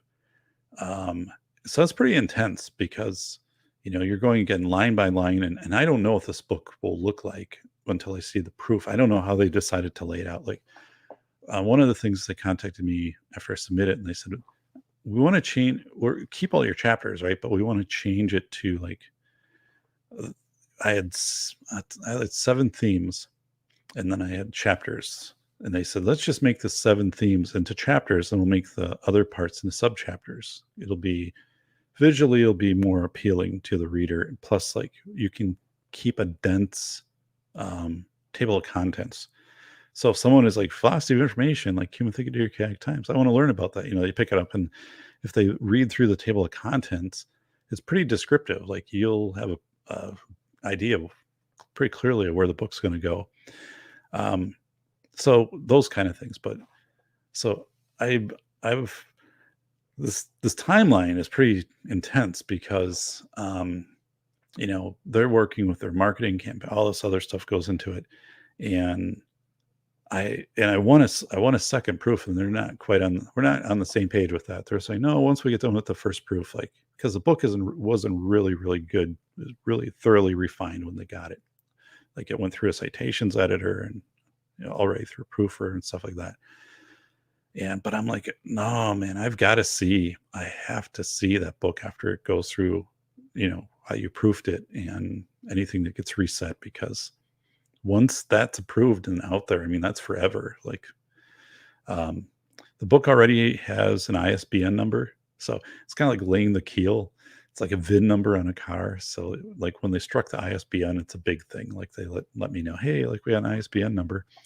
And then Master says, no, that is you, my friend. That is not me. I am really good with qualitative kind of stats and qualitative analysis, not really qualitative stats. I'm okay with quant. You're much better at quant. You're the quant stats guy. It's not me. But I'm a pretty rocking qualitative analysis guy, like coding and axial coding and stuff like that. Like, I really got into that. So yeah, so yeah, when that happens, right, the book gets approved, and then they start printing and distributing. So then there are no changes after that. Like, that's the copyrighted version. So even if there's, I mean, that's just the way that it is. There's one mistake in School of Airs, and it's on a praise page. That's missing a comma, and I still know where it is. And to this day, like, there's nothing that can be done to correct as, but you never want any type of mistake like that. And in a book, especially when it comes through a publisher and things like that, because with credibility, it's a big hit. So that's where so much went into that. But like I said, I'm curious. I have just no idea I don't even know how many pages the book will be. I know how many words it is. It's 67,000 words. So when I take that and plot it out on pages versus School of Airs, it should be about 270 pages, including my index. And again, the publisher index is the book. And with 471 endnotes, I can expect a big index. I'd say 270 for pages. So I don't know. It could be 250, it could be 280. So B3 wrote, "Hey, he didn't wrote, hey, I edit that. So I worked for a hotel and we had our street blocked during festivals. There were times the cops were called away, leaving me to secure the area." Oh my God. And show the vulnerability. Holy smokes, buddy. Whoa. Yeah, that is. When I attended UW Superior for one of my master's degrees. So bachelor's, 2 masters, and a PhD. Master's in speech language pathology, and then linguistics, and a master's in educational administration, and PhD in educational policy. Anyway, when I was up at Superior, they had a parade, and I couldn't get out of the dorm. Everything was like shut down. So I was really pissed because it took up like 3 hours. So it was like a staging area, like in back of the dorm, and then there's a party line. Nothing was coming in and out. So, Walter, hey buddy, is it 2 a.m.? God, no, but it's 1 a.m. So I do need to get to sleep before long. But yeah. So I did my regular Faceability show this morning, but then I bought StreamYard, a subscription, because they had it on sale for a great, like half price off. And I've been wanting to buy it to be able to use, bring in images and not be limited to the 20 hours. So, and to do that cool intro. So yeah, I am, so I'm trying it out. Like I did the intro in it and things right now. So I'm like, whoa, it's cool. Am I familiar with, Gad Saad? I am. I don't, and I think I never pronounced his name right. He explains a lot in what humans behave as we do. Yes. And I've also been Malcolm Gladwell, who I think I'm similar to. He has a much larger body of work, but where we kind of find a niche, like the chaos thing, and looking at chaos during extended periods. Like he analyzes, he'll find something to study, research the hell out of it, and interview and stuff. So I've had reviewers have made that comparison to me and say, you and Gladwell are similar. He's very wealthy, very popular. That regard, we're not similar. That's him. But in our styles. So Gad said so, and I'll check that. I'll make a note here. And I've also been following. I don't have it up, but there's also a lady on YouTube who used to work in, I think it was the Bush administration. Who talks about human behavior and how like things got messaged out through the churches back in the 90s and stuff like that. I was presenting this morning. Well, my show, I wasn't really presenting, but I was talking about Caspar Weinberger and Reagan. So in 1984, no, what the hell was it? It's 84 or it's 94. But anyway, Weinberger came out with the Weinberger Doctrine, and it was in the 90s. So it's 94. So I think he was brought in by Reagan, but then he was with Bush before Clinton. Anyway, but here's the 6 conditions to use the military for defense. The Weinberger Doctrine, which I think it was 94, because CNN came in 1990, and they were airing everything that was going on around the world at that time. So you'd see these disputes happening in third world countries, and it might only be 2 blocks, but then they would make it seem like it was happening this entire country. So Congress was being they're watching this and they were then feeling, well, we should send aid over there. We should send our military. So Weinberger stepped in and said, well, hey, like our military isn't meant to do these humanitarian missions unless, once in a while, like an earthquake hits somewhere, but we're not perpetually this humanitarian organization. So, he was kind of laying down the rules of when the military would be involved in combat, and then also subsequently kind of like humanitarian, saying that we don't have a aircraft carrying all of this to be this humanitarian force. But I don't know.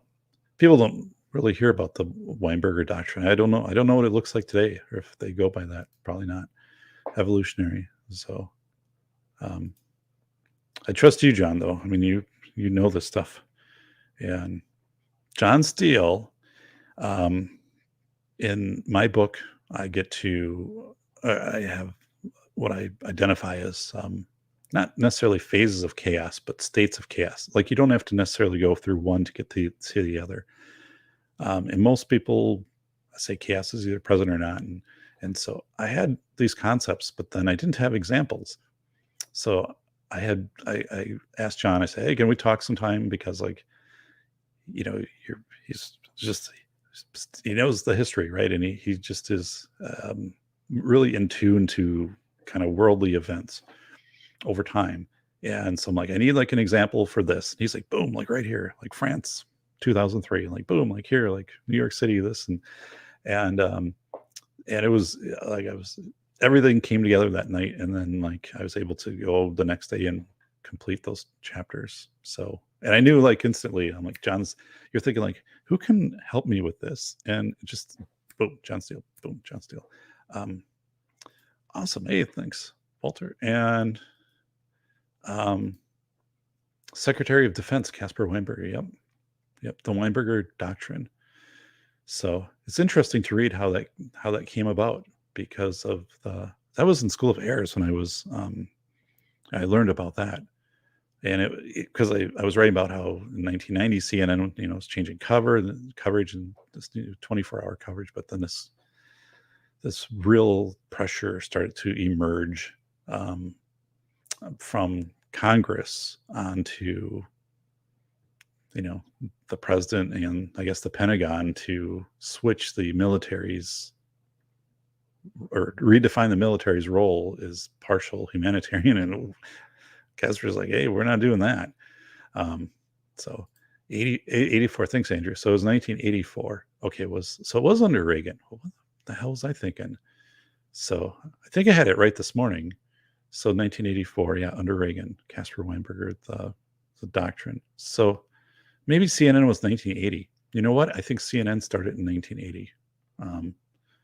Let's do this. When did CNN start? Good. I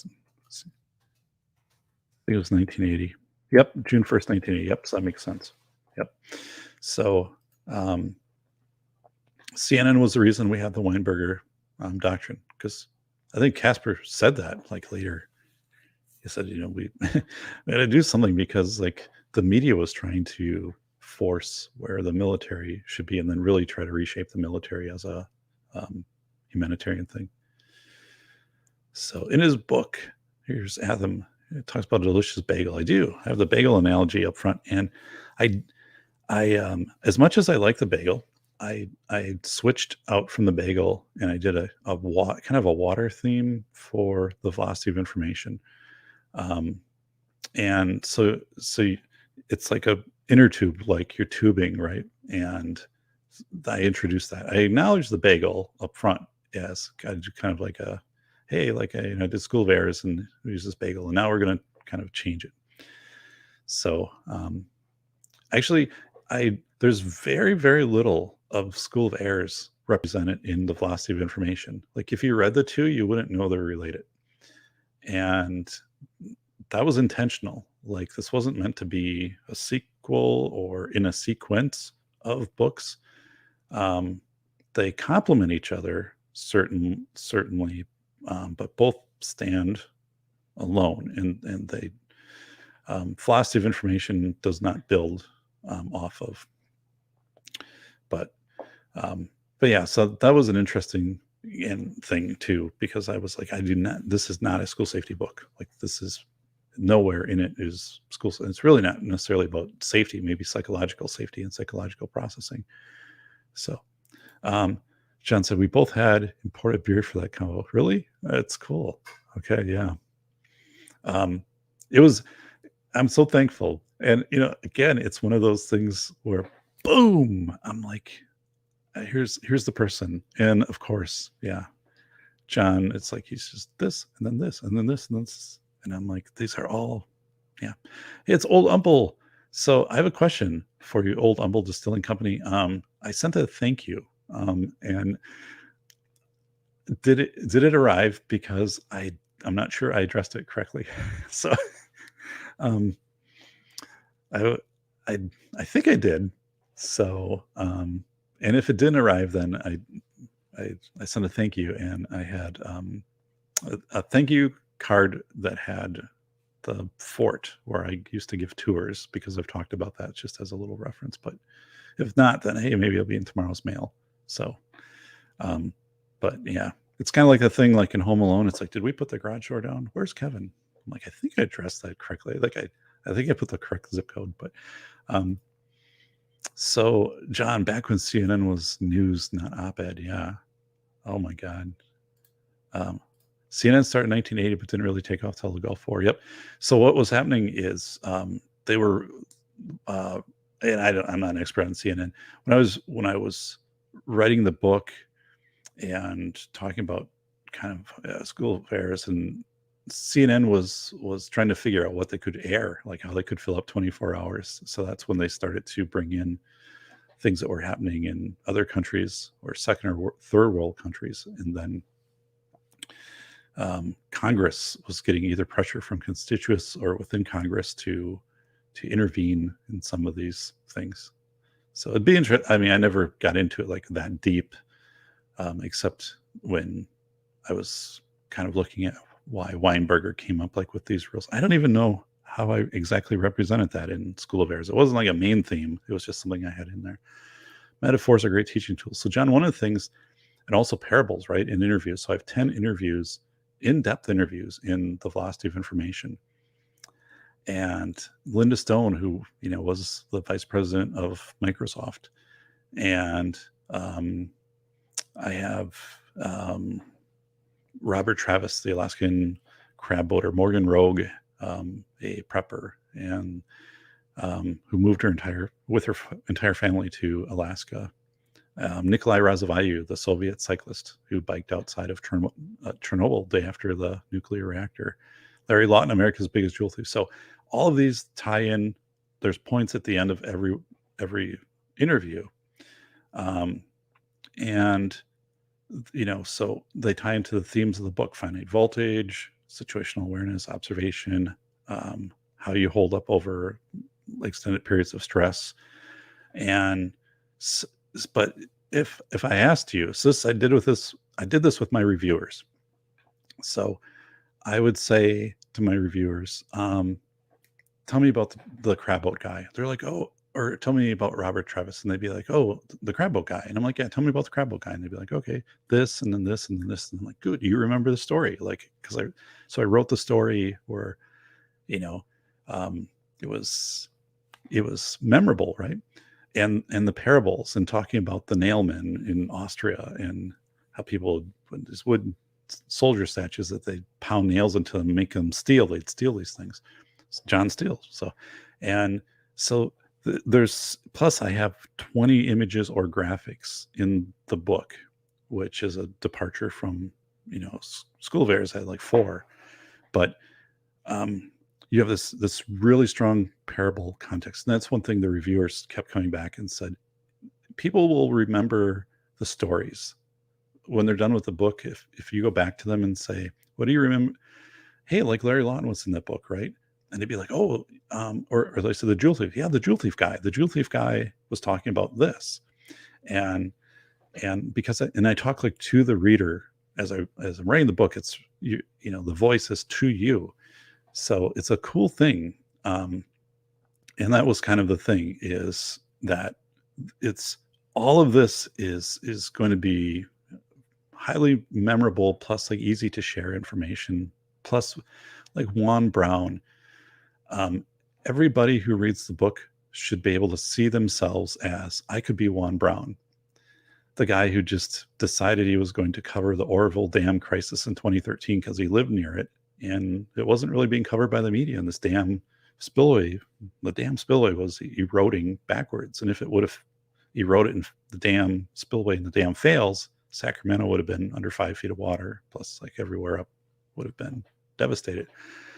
And so, he starts to check this place out, right? And pretty soon they allow him on site. So one of the pictures in the book, he's right there as they're building the spillway with the Department of, Works people, and he's doing these podcasts, or not just, but he's doing these videos, and he's making his little models in his house of how this stuff works in the reservoir. And it's not his area of expertise. He would show up at meetings, public meetings, and people would ask him questions. But he became this truth broker, and I think there's this opportunity for people to do that in these different splinter areas, where, because the media gives it 60 minutes or 60 seconds or 90 seconds, and they said somebody up there and to get a couple photos and interview one person, and that's it. But it's pretty cool. So Old Humble's saying, I check my mail like every other week, so I'll check in the morning. Okay, so all right. So yeah, so John wrote, one day we'll do a major league and do a video on Major League Bucher. I love Major League, and it was filmed at Milwaukee County Stadium, which I went to many times before it was replaced with Miller Park, which is now American Family Field. But oh my God, that is Major League. Ricky Vaughn, and oh God, I love that movie. I'm glad I lived at a time, I'm growing up at a time when there were was Major League, Back to the Future, Indiana Jones, like all those original stuff. Star Wars, parables, analogies, you got it. Old Humble, yep, parables and our analogies is a metaphor. CNN is yellow journalism today. I wouldn't. When I went through, I had 471 endnotes is a big variety of sources, and you try to get the original source if you can, and otherwise you're citing something that was cited somewhere else in documents and stuff like that. But yeah, I think when I would cite CNN, I was just kind of like, I cited CNN on their media coverage for some things of just how ridiculous it was. I'd point out inconsistencies and stuff like that. So it's pretty rich, the endnotes. Endnotes is a new thing for me too, because that's when you're reading and you'll see number 1, number 2, number 3, number 4, and you won't see the citation within the chapter. And the reason you do Chicago style endnotes, which I did not do in School of Errors, I cite it within, is if you have too many citations, it gets hard to read. It reads like a research paper. So everything's at the end of the chapter. So then boom, here are 70 endnotes or whatever.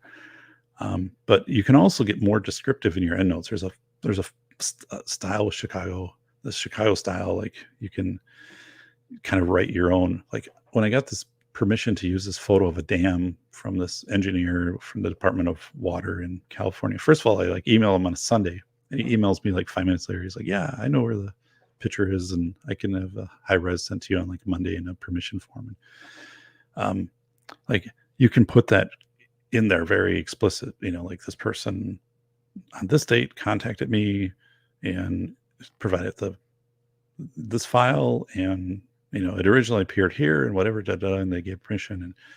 And some of the stuff, I just had to explain, in Nikolai's chapter, the Soviet cyclist, some of the stuff was translated from Russian, these Samizdat documents from Russian to Polish to English to whatever the hell, and then back. So they've been translated many times, and they were incomplete, but they were still identified as Russian historical records. So I'd cite this, and I'd be like, and then I have to put in there, this stuff, this was the best there was, at the time, in 1986 or whatever. So like this is accurate to a point, but the point is like it needs to be in here so you can realize what Nikolai was getting for information at the time. Like part of it was starting to be authentic, and other stuff was the state narrative. So it was very important to the book. It just is really weird to cite it. So DLE, you're up late. Hey, you should talk, buddy. You're the guy who lives in 3 hours sleep. So I'm unopened Mountain Dew over here, but so yeah. So DLD, I paid for the paid version of StreamYard, and I wanted to try it out. And I did an intro in this show, which I think is pretty cool. Like I record it just for this when I do my shows, and then I can bring in images, and I'm not limited by the 20 minutes of the free version of StreamYard. So, but I wanted to give it a little bit of a test drive tonight. Plus, like, in my community had a parade tonight, and it was the first large winter parade in Wisconsin since the Waukesha massacre on Sunday. So it had significant media coverage of people like, how are they going to do this parade? And so I wanted to talk about, that I thought our city, did it very well, but also didn't go over the top of something that wouldn't be sustainable and wasn't necessary. I thought they handled it really well. They had a really good spokesperson too. The lady from the Chamber of Commerce was kind of everyone was interviewing her, and she had a very, very coherent and informed way that she was describing how the city and the chamber had collaborated, and law enforcement, and it was well done. Local news rarely has national significance. National news outlets don't care about your local dog catcher elections or the high school bake sale. Nope. Unless there's some spin to it that, but yeah, no, you're right. So that was interesting. So the thing with like Juan Brown was interesting because it was a big story, right? If this is the biggest reservoir in California, and the Oroville Dam was like 700 feet tall. Now it makes history because the water level is so low. But had that failed, like Sacramento, 5 feet of water would have, flooded out, and that was pretty far away. But everything, close to Oroville would have been devastated. And it was a very real possibility. If you go back and just type in like Oroville, O-R-O-Ville, here we go, Oroville, and 2017, you'll see like this big spillway, just half the concrete just eroded on it when they were running it. And there were these issues that they didn't know that were going on underneath the concrete. And the thing was, like, they were getting a lot of rain and the reservoirs going up, and they couldn't release this water. They had this extra spillway, which was basically just like dirt and rock, and they put it over that, and it would just quickly erode it. So they had to stop that. And they ended up using this like heavily damaged spillway. And if it would have continued to erode back, it could have just collapsed the spillway in the dam. So it was like they had to make a decision, like, well, we're going to go for it. And then they worked like crazy to rebuild this thing. Like it was this massive multi-billion-dollar contract. But Juan, was doing these shows, and plus he's a pilot and with American Airlines, and he had his own personal plane. So he'd go up before they restricted the airspace, and he was getting all of this video. And then, like I said, he knew the stuff. He's doing little models of it. But yeah, just as massive. He blew up as like this international kind of YouTube thing, and the people around there too, like, were coming out to meet him, and so it was just really cool. So Juan Brown, or Blanco Lirio, is the one who's kind of centered as like the Oroville Dam guy. He also did videos when Kobe Bryant, the helicopter crash, and was talking about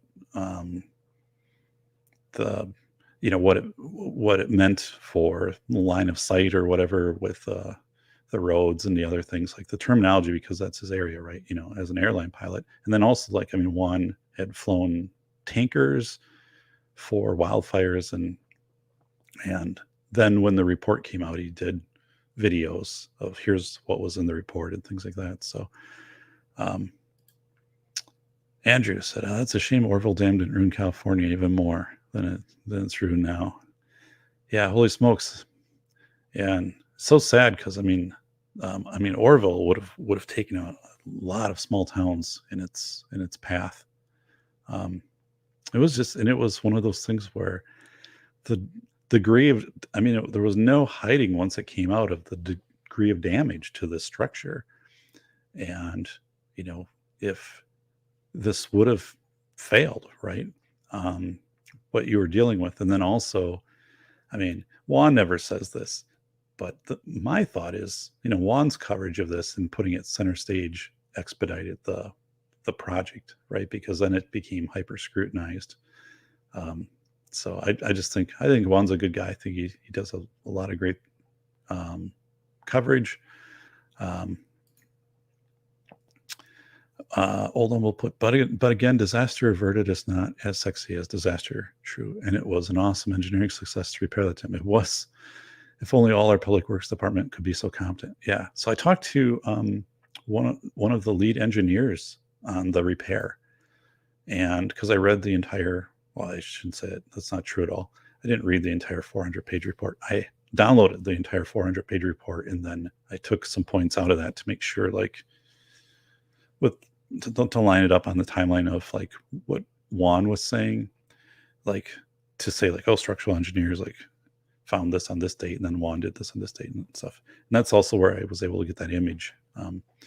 But I contacted the head engineer on that, and I mean, yeah, I mean they had a lot of pride in this compacted roller concrete and how they had taken on this project. It reminded me of yeah, I mean, if you would watch a video of it, it'd probably be similar to like when you're building a Golden Gate Bridge or building the Empire State Building. I mean, and you couldn't mess around there. You had like time frame because of you had the rainy season starts again or the snow melt and things like that. You had to really be booking. But yeah, it was like I said, it's an amazing story in the book, and there's so many stories. So yeah, it's just it's a compelling read. I mean, you can dig deep into any person that's interviewed. I was talking at Thanksgiving. People, it was interesting because we were all together, and I'm like, hey, well, I mean, people knew the book was coming out, and the cover had just been selected. Although, so I think I had the cover with me, but like I said, don't take pictures of this because the cover can't be released until they officially buy the image and copyright the cover. So like I had like the draft of the accepted cover, and that's why it's not on my website. I'm tweeting out or not posting my cover. I love the cover; it's awesome. But anyway, I didn't want to talk a lot about the book because it's a family gathering, and it's a day for football and turkey and the kids playing, whatever they're doing, stuff like that. But they kept asking, well, what about, and I said, okay, just stop me if you feel like we're getting into too much book stuff. But I said, let me tell you about some of the people I interviewed, because everyone's like Larry Lawton, who's like, he's in Grand Theft Auto and he's been on A&E specials and stuff like that. And I'm like, yeah. And I said, and Larry's talked about this. So I said, like he'll have a show like this and he'll make $20,000 on a super chat. 20,000. But he has a threshold of what he can earn and that he's talked about, right? And then the rest of it goes toward restitution. So, actually the better he does, the better he gets able to fulfill, restitution. But I said, interesting interview was Aaron Sawyer. So Aaron, and I found out about Aaron through his tax accountant. So who I know. So his CPA was telling me, this is again Chicago, so his CPA, hey, see ya.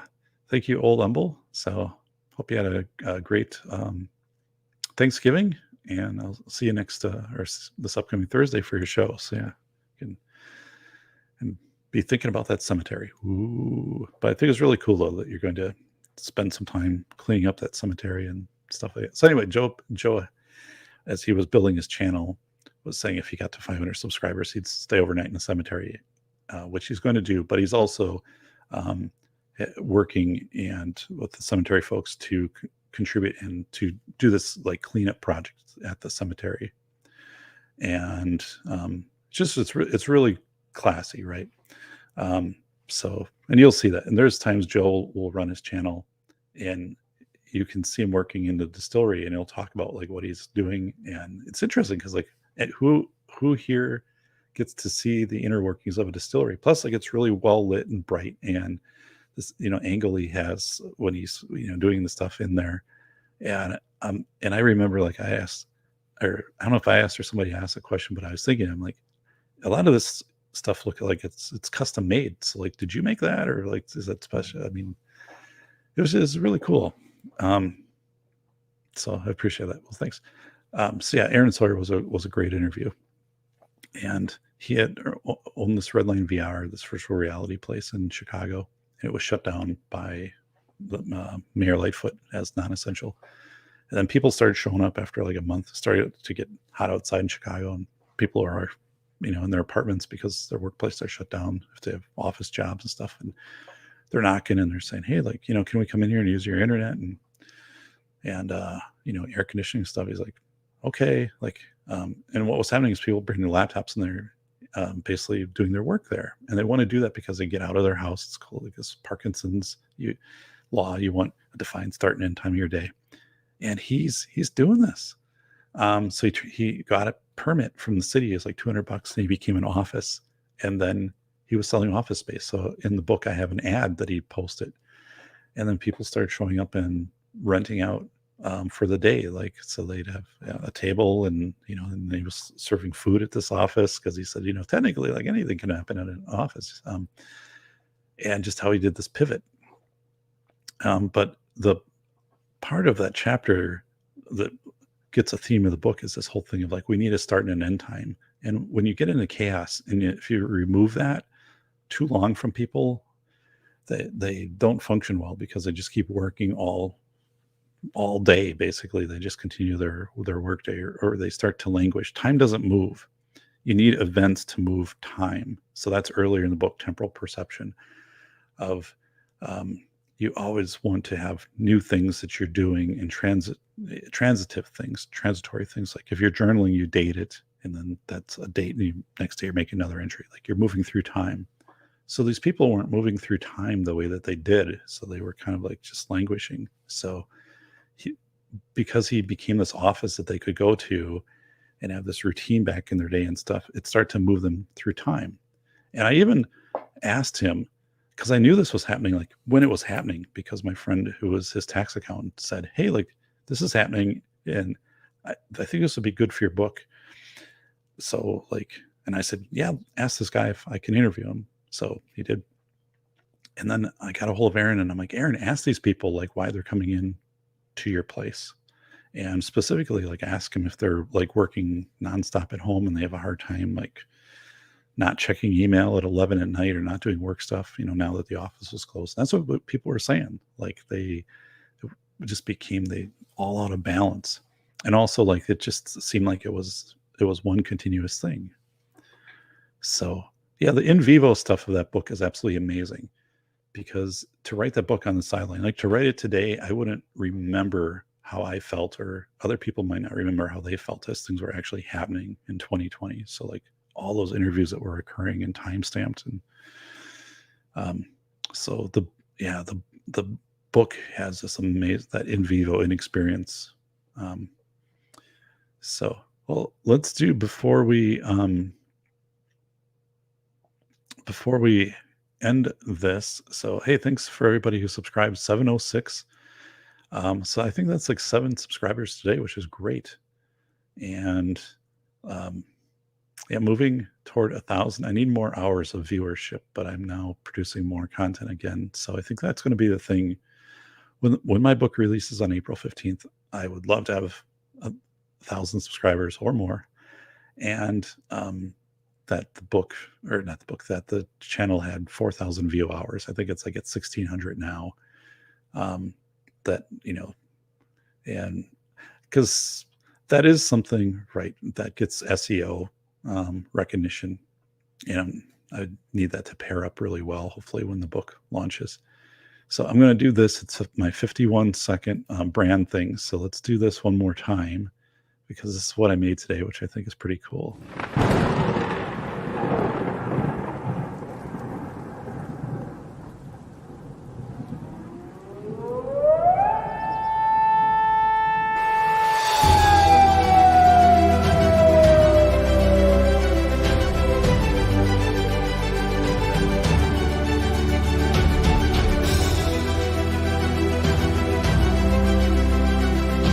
Welcome to the Safety Doc Podcast with author, radio host, and nationally recognized safety expert, Dr. David Perrodin. Join us each week as we discuss the best and most bizarre practices in safety preparation and crisis response.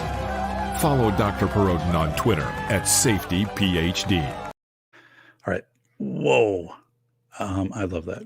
So I love that intro. So John Steele had a question. So John said, how do you choose an editor? So so first of all, the publisher has an editor, or has different editors.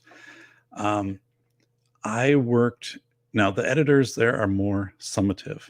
So they're not, when you're putting the book together, you might ask a few things on, here's what I think on some chapter length or whatever, and then they'll give you feedback. But otherwise, they don't, until they get to the summative stage, they don't really care. So I hired an editor, and I had a few things. I said, one, transitions. I need to know, I had that, and then I had 4 things in addition to just the regular proof and grammar type stuff with the editor. And then I had a different editor who only worked with the citation stuff on Chicago style. So I had it mostly together, but I had never done Chicago style. So I had to find someone who knew that inside and out, and then say, this all needs to be Chicago style, because otherwise it's going to come back to me in a proof and they're going to say it has to be Chicago style. And I'm like, I don't really know this language, right? So I know all the sites, I've got it all down, but I've got kind of an ETA. So I need you to take it and change, or we need to talk about, if there's not enough here, then what do we do? So I did not know either of my 2 editors before I did this book. So I had found them. One was recommended to me, and then another I had found online, and kind of had tracked people that person had worked with, and then contacted and said, you do nonfiction stuff, and this is what I need. And also I need to make sure, when I have transitions, because that's kind of my Achilles heel in writing. Great content, I'll be thoroughly researched and all that, but transitions, might be how do we get from here to here? So we got to point that out. So we talk about that. We'd have scheduled times, and be kind of working in a shared document back and forth, and some notes say it needs a transition here, whatever. And then it's the proofing, and then proofing's not formatting, because formatting doesn't happen till the publisher stuff. And then the editor for the sites, the endnotes. Yeah. So, and then I had a graphics person, who gifted me some of the graphics. Those are in the book, and that person's name is identified as creating those graphics. So we created them together. When I say create it, I drew them out on a piece of paper. I'm like, here's what it has to be, and that person turned it into graphics. So and then we're both cited as the creators of that graphic. So that's how I did it. It's not a Fiverr gig. It's not anything kind of like that. These are all very well established professionals in those areas. And I just, Um, so yeah, that's how that came together. And then the audiobook, I worked with a publisher, and the audiobook was really fascinating because I'd never heard my stuff read for auditions before. And so like, um, I'd have chapters and then they would read 10 minutes. So they would have to do two samples. And so and everybody read the same stuff, right? So you could compare. But so these, it was, I'll tell you, that was a most amazing experience to listen to people read your work, right? And I'm like, so I knew, and when you hear the voice that matches the book, like it's instant. It's a crystal clear thing, and I'm like, that's going to be my narrator. So my narrator is also my narrator. We talked a couple days ago, so my narrator has this. This will be booked out in the first week of April. I don't know. I think it's like 10 days for my narrator to do the whole book. And then, like, of course, we meet. He reads the chapter ahead of time, and then he highlights things and say, like, is this how you pronounce this or this or this? And then, in addition to that, like, I have to that night then listen to what he's recorded and then note anything like, hey, at the 7-minute, 8-second mark, like, you said this and it should be this or something. And then what we're going to do for graphics, because it has so many images, like, it can be okay the way it is, but I'd like to maybe do a PDF, because as long as I cite everything, it's copyrighted. My publisher's okay with a PDF of the graphics that I would personally have, like, on my website, of saying, here's the graphics, so that would be all cited. So when you read the book, you could see, see the PDF, because there are some things in there, like the Admiralty scale, which it's not really an image scale. Like, so if you don't have it, I guess you could Google it and stuff like that. But so I worked like with them, and I'm like, how the hell do we do this? So, they have figure out ways to do it, but that's something. And then, so the copyright is still okay and things like that. So Andrew wrote, how many fire extinguishers? I have 3. So yes. I have garage, kitchen, basement. So, yep.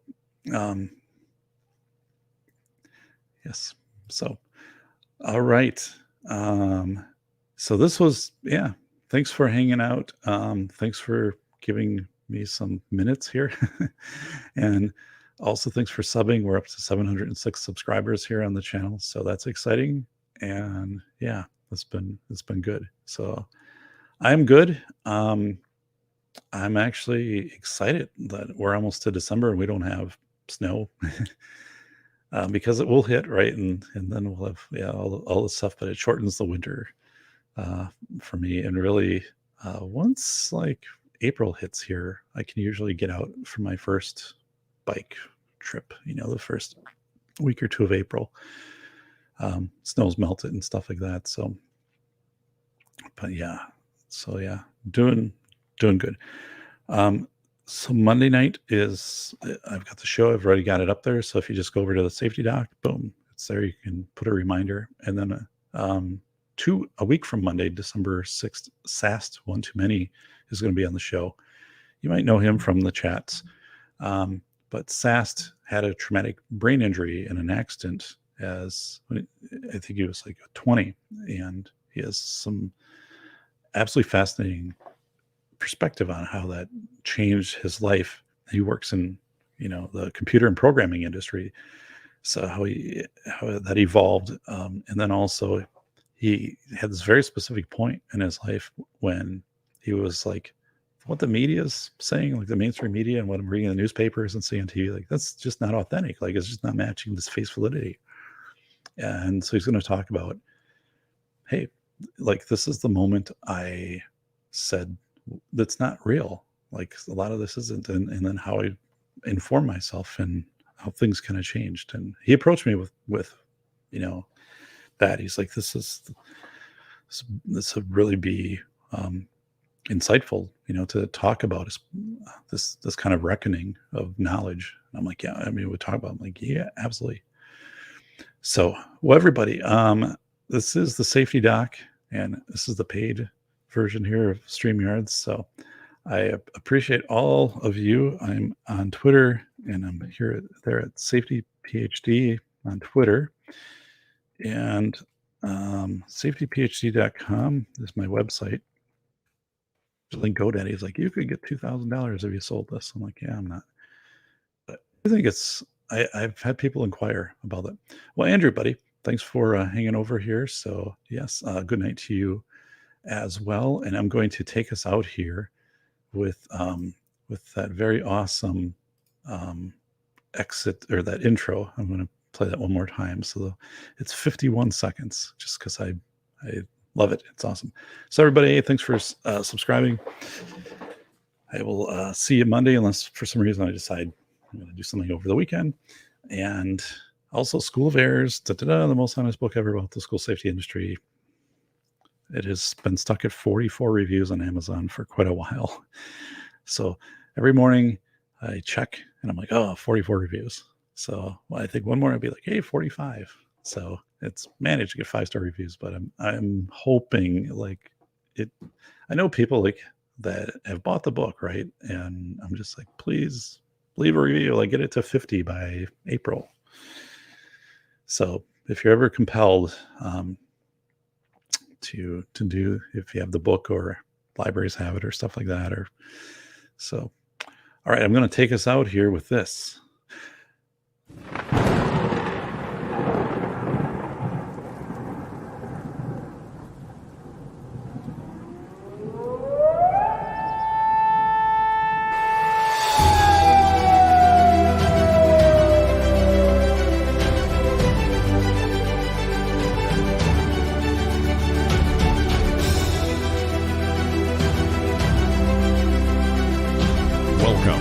Safety Doc Podcast with author, radio host, and nationally recognized safety expert, Dr. David Perrodin. Join us each week as we discuss the best and most bizarre practices in safety preparation and crisis response. Follow Dr. Perrodin on Twitter at SafetyPhD. And remember, the truth will keep you safe.